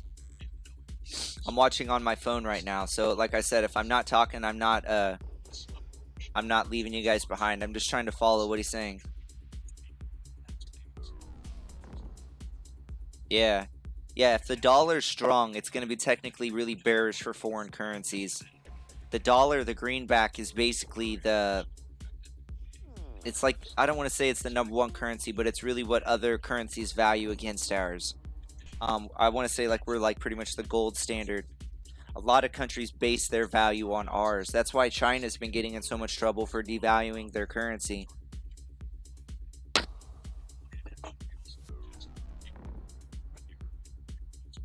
The Dow Jones is down 182%.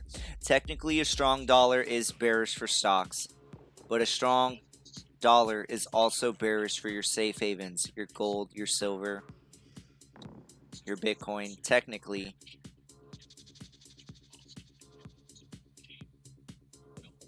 But Bitcoin seems to really not be getting any type of reaction, which that's okay. Like I said, I almost kind of prefer this because at the same rate, we can go and start trading altcoins, and then if Bitcoin does want to drop the hammer, I'll be on an exchange where I can jump into Tether or USD, and then since I've gained so much Bitcoin through the months, I'll actually be able to gain my Bitcoin amount because, like, let's say we go back to 8,500 or 9,000 and I re-enter, I'm still going to have that USD value that I cashed out at here. I'm not saying that I think Bitcoin's going to crash, but that will give me the flexibility that I'll be able to cash in on the altcoin run up. I'll be able to accumulate more Bitcoin, and then I can basically ditch into a safe haven. Or I say a safe haven, I'll be able to ditch into something that my value's not going to crash in, like Tether, like Dollar. You know, there's so many stable coins out there now. I can re-enter Bitcoin with my my bigger dollar amount, because if I was to cash out here, we're basically, what we are predicting on is if Bitcoin was to start crashing. But I don't think, like I said, I'm not super bearish on Bitcoin right now because altcoins are really showing signs of strength right here. We're showing a lot of the famous signs of 2017 all over again. Once again, Ethereum is your signal for altcoin season. I've been waiting on this for almost 2 years. Ever since the altcoin run up stopped in like January, so I guess it's not exactly 2 years, but this is your signal. There's no reason to try to catch these individual altcoins and call their bottoms. You know, technically, I don't think even altcoins should be used as an investment vehicle. They should just be, I mean, for me, this is my personal trading strategy. Altcoins are for you. It's basically a vehicle to accumulate Bitcoin. You get in and you get out. I mean, yes, some of these coins, they do have a bright future ahead of them. They're very innovative. They serve a purpose. They fix problems. But for now, it's kind of just what is it called? Not like smoke and mirrors, but a lot of it is just hearsay. This is what we're gonna do. This is our plan. And there's a lot of coins that actually are doing stuff. You know, like you have Engine Coin. I think they had something with I think they signed with some phone company, and then you have VeChain. It's with Walmart and BMW. A short 1x would be like selling into USD. Yeah, technically, but you would still lose your dollar amount.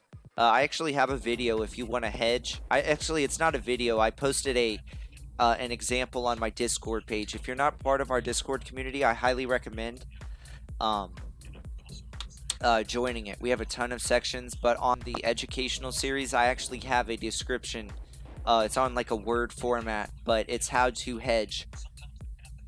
Like on an exchange like Bybit that doesn't have a US dollar, there's no tether. I have instructions of how you can actually you can hedge your dollar. You can basically hedge your Bitcoin, so you're minimizing your losses.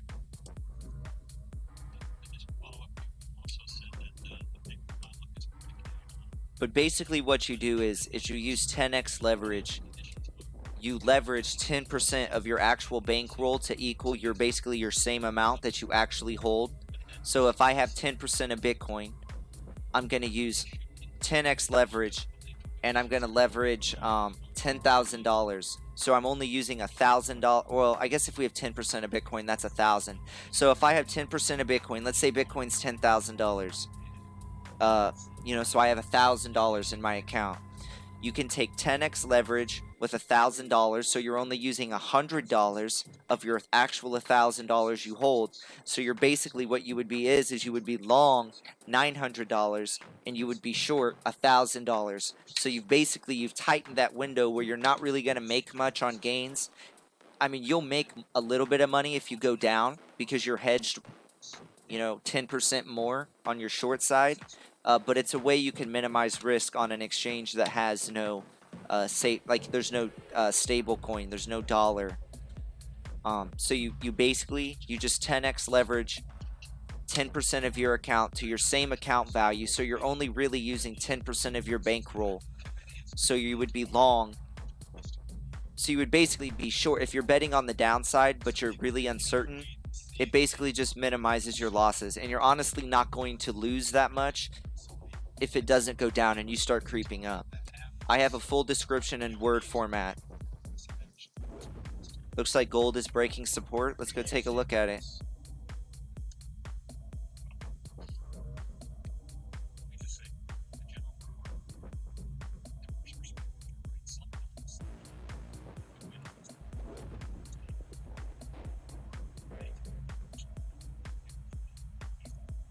Whew.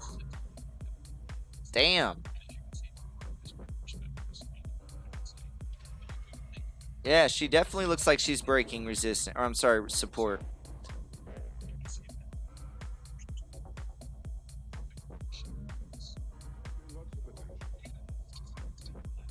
So let's get our support line on. Let's see if we hold it. It looks like we're already trying to test it. We're already testing this thing right here. Wow, couldn't even get it drawn fast enough. So 186 is really your area, your support you're at right now. Yep, you're already under it. Gold's having a nice little sell-off. The dollar's gaining in value. And this is the thing you have to worry about, guys, especially if you're long in gold right now. There's no consolidation right here. You can easily, very easily fill this back down.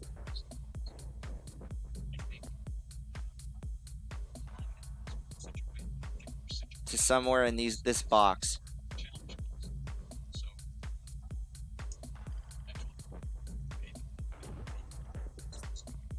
You can easily fill back into this box. So from about 1400 to about 1450, you could easily go down here.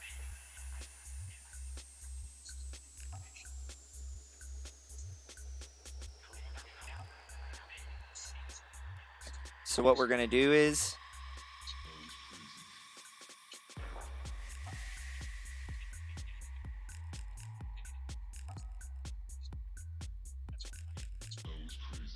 get rid of these lines.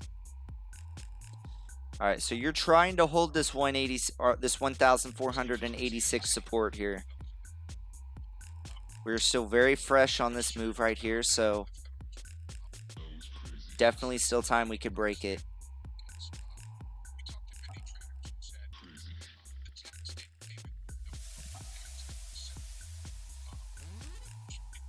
We're going to keep this here because we want to have this for our records for when we come back and look at it.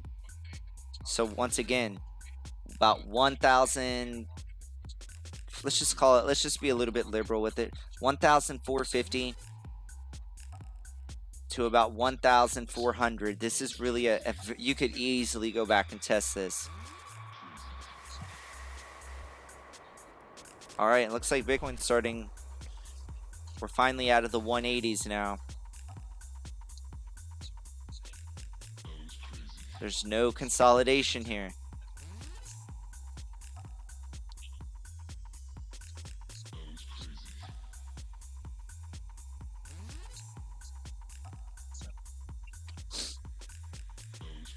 $185, 1,485. We're still fresh under it, but your really last area, I would think, to maybe try to average into gold is 1,480. But you break that, it could get pretty ugly here. We'll get our second support line up here. It's not even that great of support. You have one. It's just not that great of support, especially if you break 180. It's over. I don't want to say it's over, but this bullish, I think you're going to have a much steeper decline.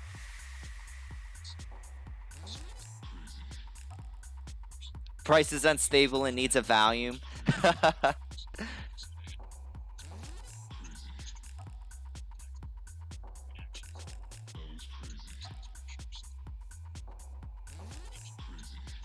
I mean, yeah, technically you could do 100% at 1x. That's true.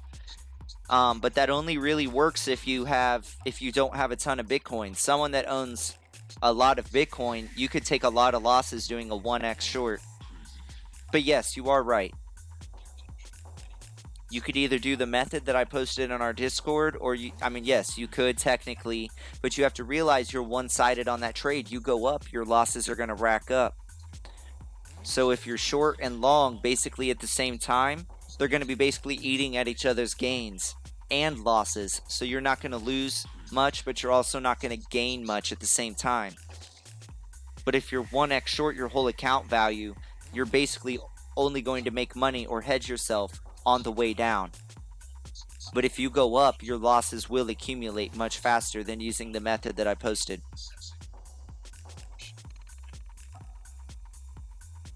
All right, we're getting a little bit of selling pressure here, guys. Let's see. I really want to see if we come down and test this like 138 area on the RSI. I'm sorry, not 138, but the 38 mark. Let's see if we come down and touch this, if we can go back up to the upside. But a nice confirmation on a short might be if we invalidate these lower highs over here. If we can drop below 35, that might be the sign to short.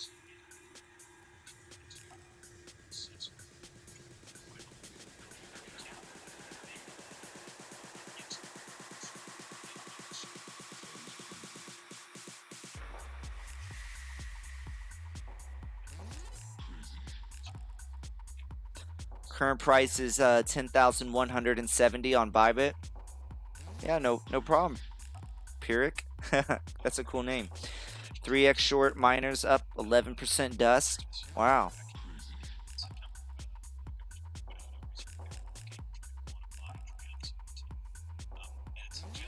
We go back to our gold play though. I say play, the one we're watching right now, it's getting the most action. You're trying to hold that 1,486 mark. If you break that, I'll be looking at about 180, and even that, it's not that strong. You literally have, a little bit of, you have one touch point here and another one here. It's really not that great. Your 186 has way more touch points. Damn, the dollar is really going up right now.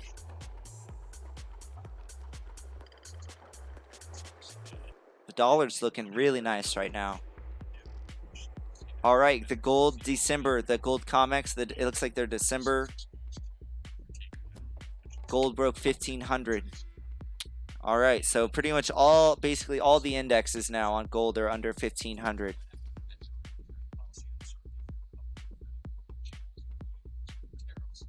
Current price on Bitcoin's 10,178.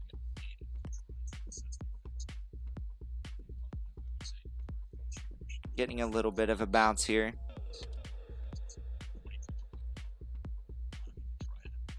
Man, that was the play here on gold. If you see this right here, you have a much lower level of bearish momentum. I'm sorry, a bullish momentum. Your money flow is in the red here the whole time.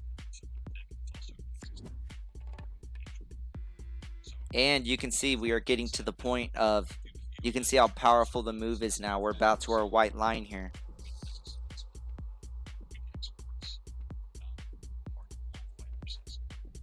If we go to the 4 hour though, we're still the gold. You can see how bullish gold's been though. We're on the 4 hour and we're just now starting to register on the bear side.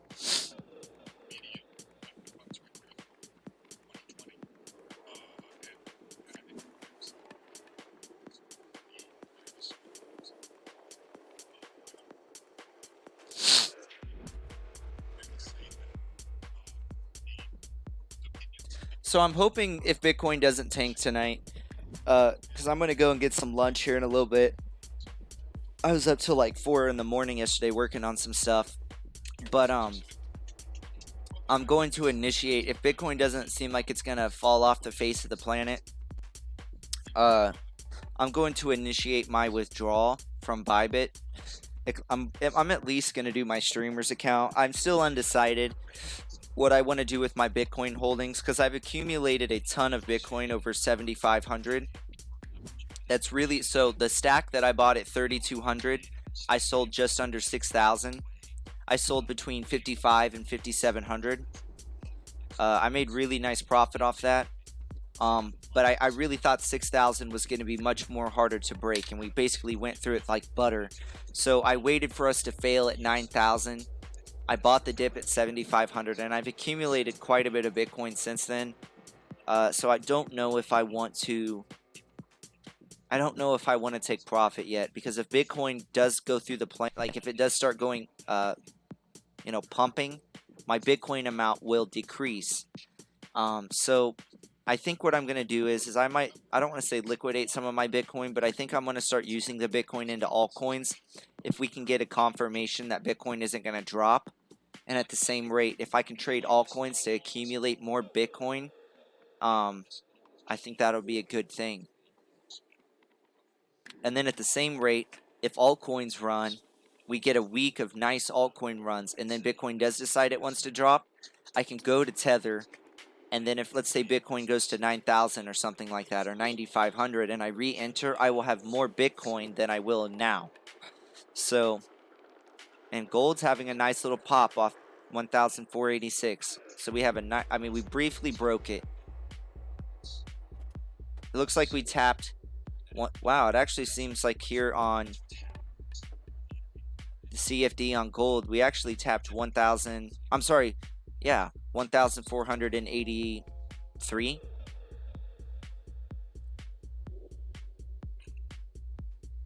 So I'm going to go ahead and I'm going to make this a box as well. So if we don't start getting a little bit of action here soon, I think I'm going to go get some lunch.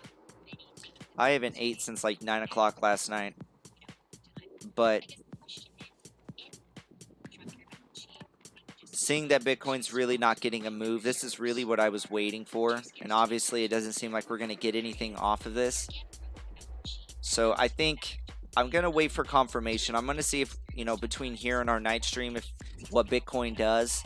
But by the next Bybit withdrawal, if we're not really doing anything, I do think I'm going to move into an exchange where I can trade all coins. And then inevitably, I can jump into Tether if Bitcoin does want to fall. Because that would also protect me in a way with the backed launch if we're going to sell hard into the news. We'll see here. There's going to be a ton of risk trying to long or short before the SPAC launch. Like I said, it could have already played out and nothing will happen. That is very possible.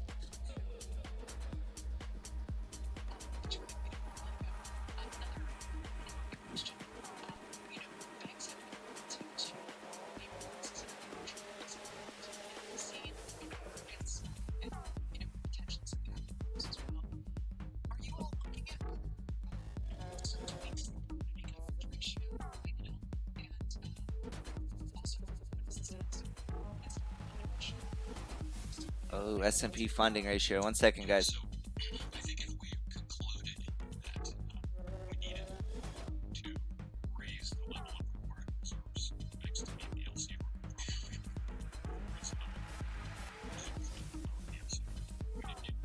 it's not impossible using the LC to calibrate it. Sorry, they're talking about how much money the Fed's pumping into the stock market.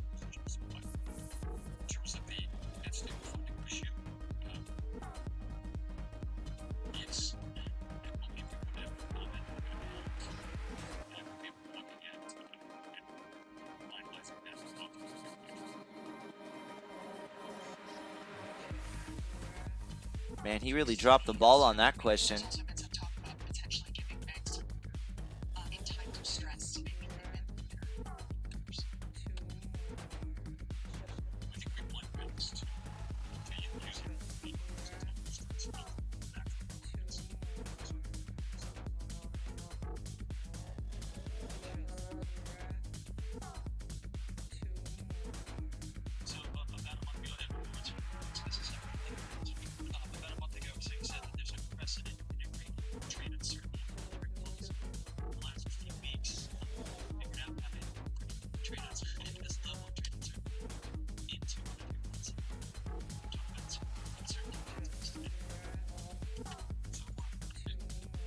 Alright, yeah, they're just still asking questions, Jerome Powell right now.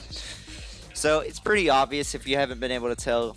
I don't think we're going to get a reaction off this news. If we are, it'll be something like really delayed. So, you know, I'm still going to be on Discord till our night stream. I'm really going to be watching. So what I'm going to be watching for right now, Bitcoin's just not doing anything. So what I'm really going to be paying attention on is Ethereum and XRP. Those are going to be the two that I'm going to be watching really closely. If Ethereum starts having a nice pullback, I might hold off. I may hold off on moving my funds to an altcoin exchange. I really just want confirmation that this is not a fake out. Basically where this just gives people false hope of altcoin season and then we just move back down. But this right here is the famous signal for altcoin season. Ethereum is completely detached from Bitcoin. XRP is now running up. This is seriously 2017. This is how it all started. You had Ethereum, then you had XRP, and then all the altcoins followed it. So once again though, guys, don't get too bullish on altcoins. Treat them as investment or don't treat them as trading vehicles to accumulate Bitcoin. Do not trade them as investments. Because honestly, if you get into an altcoin and starts dramatically tanking, you see Bitcoin falling, you see Ethereum losing gains, I would shed that really quickly. I would take the small loss and get out.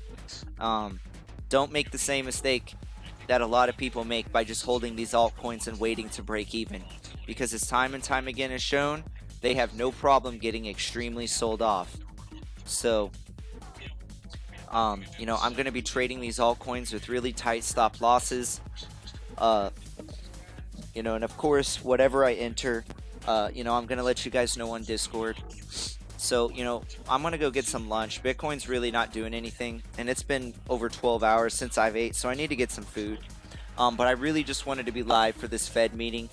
I wanted to see if we got some type of reaction off this, and obviously just we're not.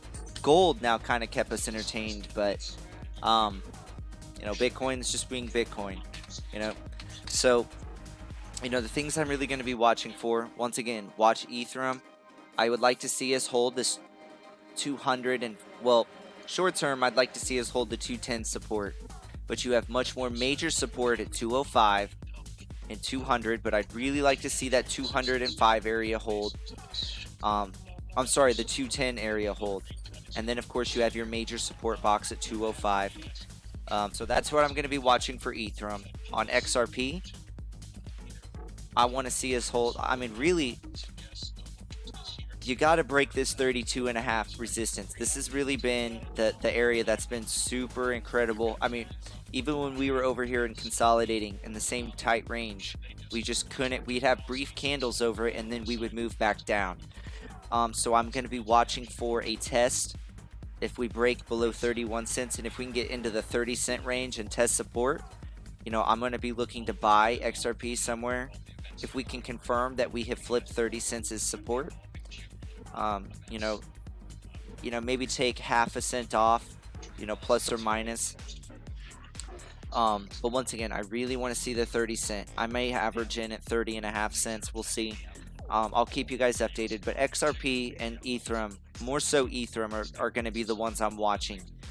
XRP will have a if XRP can break above 32.5 cents, it'll probably have a very nice run up. I'm talking I really think we'll go up to at least 34 cents, most likely 35 cents.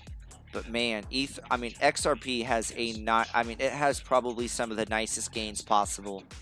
My price target is going to be the 35 to 38 cent range for XRP if you break 32.5. So you break 32.5, 35 to 38 cents is what I'm going to be watching for. I'm going to go ahead and I'm going to get our box built.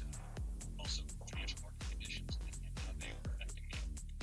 I can't, it's a challenging time, I admit it. But we're really happy to do all those things. Not on a preset course. We'll be making decisions meeting by meeting as we see this.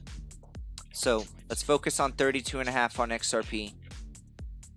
Ethereum, let's try to hold that 210. If we do break it, the $205, $200 range is what I'll be looking at. But once again, you know, those are the two coins I'm going to be watching. If we get confirmation that Bitcoin's not going to tumble between here and our evening stream, I will probably go ahead and I will, you know, I'll probably take some profit. Or I say take profit, I'm going to send my Bitcoin to an altcoin exchange and we'll start trading some altcoins. So, but you know, that pretty much does it. I'm going to go get some lunch and then I will be on Discord with you guys. Once again, I just really wanted to watch this Fed meeting. I really thought we were going to get something off of it, but once again, nothing. But for Bitcoin, you really want to try to hold this, you know, really this 10,150, 10,180 area you're in. If you break that, I'm going to be looking for the 10,050 next support. And then after that, you have your 9,900, which if you look on your daily, your EMA 100 will be directly under that. So, you know, if you break 10,150, I'm going to be looking for 10,050, then 9,900. If you're looking for resistance, it's really going to be the, you know, that 10,250, 10,300 range. And then your most recent rejection we had, which was at 10,400. So, like I said, I'm gonna go get some lunch. I'm starving. It's been over 12 hours since I've ate. But you know, those are the coins I'm gonna be watching. I'll let you know when I make my transfer. You know, because if XRP and Ethereum really want to keep moving up, maybe I could just hold my coins on Bybit and we'll just trade those. So, but I'll let you guys know. But you know, thank you guys for sticking around. You know, sorry we really didn't get any action. I'm not really sure what's going to move Bitcoin. If we don't get any movement off backed, I don't know what's going to happen. The only thing I can chuck this down to is this is 2017. This is exactly the type of Bitcoin, the movement that Bitcoin had. Ethereum started the run, XRP followed behind it, and then the altcoins basically caught a ride with everything else. So, you know, once again, thank you guys for watching. You know, if you guys have any questions or want me to look at anything on Discord, let me know. But I will see you there. And if you're not on our Discord, I highly recommend checking the description on YouTube or the panels down below if you're watching on Twitch. but that's where I'll be. But worst case, if I don't see you there, I will see you for our night stream. We'll most likely start early, but I'll let you know. We always stream at 9 p.m. Eastern time, but as you guys know, we generally go live much earlier than that. So, thank you guys for watching, and I will see you on Discord.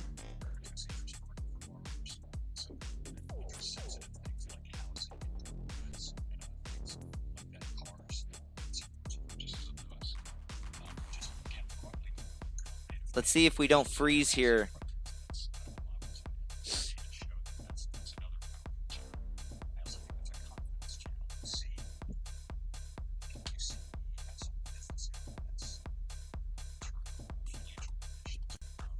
Boom.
Yeah, I'm gonna ride my alts down to all-time lows. I'm gonna buy till I can't no more. I'm gonna buy these alts cause they're oversold. I'm gonna buy till I can't no more. I got my altcoins by the bag, emotionally attached.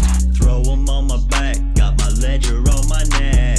Buying all these shit coins, you can keep your Bitcoin. I am broke as hell, but I will never sell. I'm never selling nothing. I'm not selling nothing. I'm never selling nothing. I'm not selling nothing. Up all night on Binance, ask me for my financial advice, and if I'm nice, I'll tell you what to buy next. FOMO by the pump, panic sell the dump.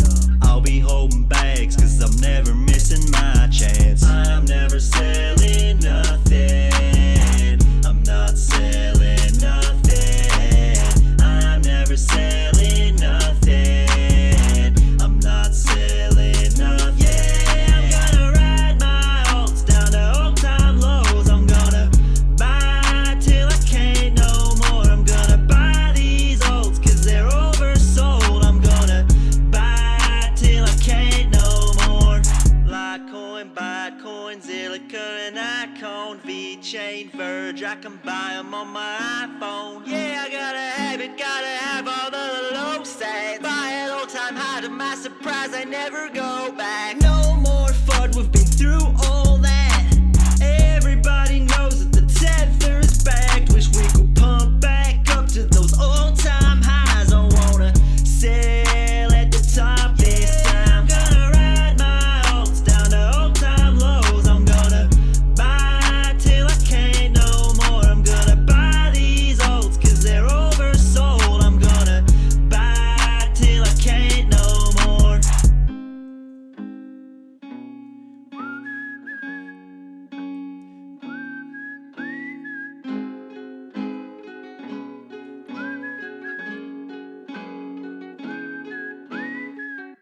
Hey, hey, hey! Do it! It's not just Bitcoin. Litecoin doubled in one day a couple of weeks ago. I think it's up 7,000% this year. I'm going to call it a craze, and I don't mean that in a negative way. How do you think this all ends? Tell Khaled I got crypto keys. Investing money just to get more cheese. You paying taxes, I don't get no fee. Them coins stacking, I got chips on me. I got coin like Mario, bump it, turn up the audio. This that digi-dollar flow, this the shit you just gotta know. You carry them knots, nigga, ain't what I prefer to do. Hot spitter, that ain't the currency I'm referring to. I'm talking Bitcoin getting fast, top yo dinero. Trap niggas, turn your stash spots to Monero. If you watch it hustling, homie, your new way to plot games. Take that fucking block change, put it on the blockchain. Fuck the Fed, we just laughing at them cause they can't touch it. All this ripple, put a ripple in my central bank budget. Ponzi schemes, promising payoffs, turn me way off. We don't fuck with Big Connect, that's that Bernie Madoff. Sucker, tell Khaled I got crypto keys. Investing money just to get more cheese. You paying taxes, I don't get no fee. Them coins stacking, I got chips on me. Hey, I got that digital gold. Hey, I got that digital gold. Hey, I got that digital gold. I got that digital gold. Hey, I got that digital gold. Hey, I got that digital gold. Hey, I got that digital gold. Hey, you do the digital dash, nah, I do the digital cash. I want my shit to the moon. I'm trying to get to the bag. You taking pictures to brag, trying to buy some land though. Billy D in Star Wars, I'm just trying to land though. Got to try to push this art. How far will this van go? But I'm moving too damn slow. That's why I got that ether flowing. Stillmatic Nas, I just thought I'd get the people knowing. Nah, this ain't no Jay-Z diss. Crypto about to make me rich. Bars, rapping, go be, I'm the Black Satoshi. About to change the whole world, and you don't even know me. Get your coins up, and once they going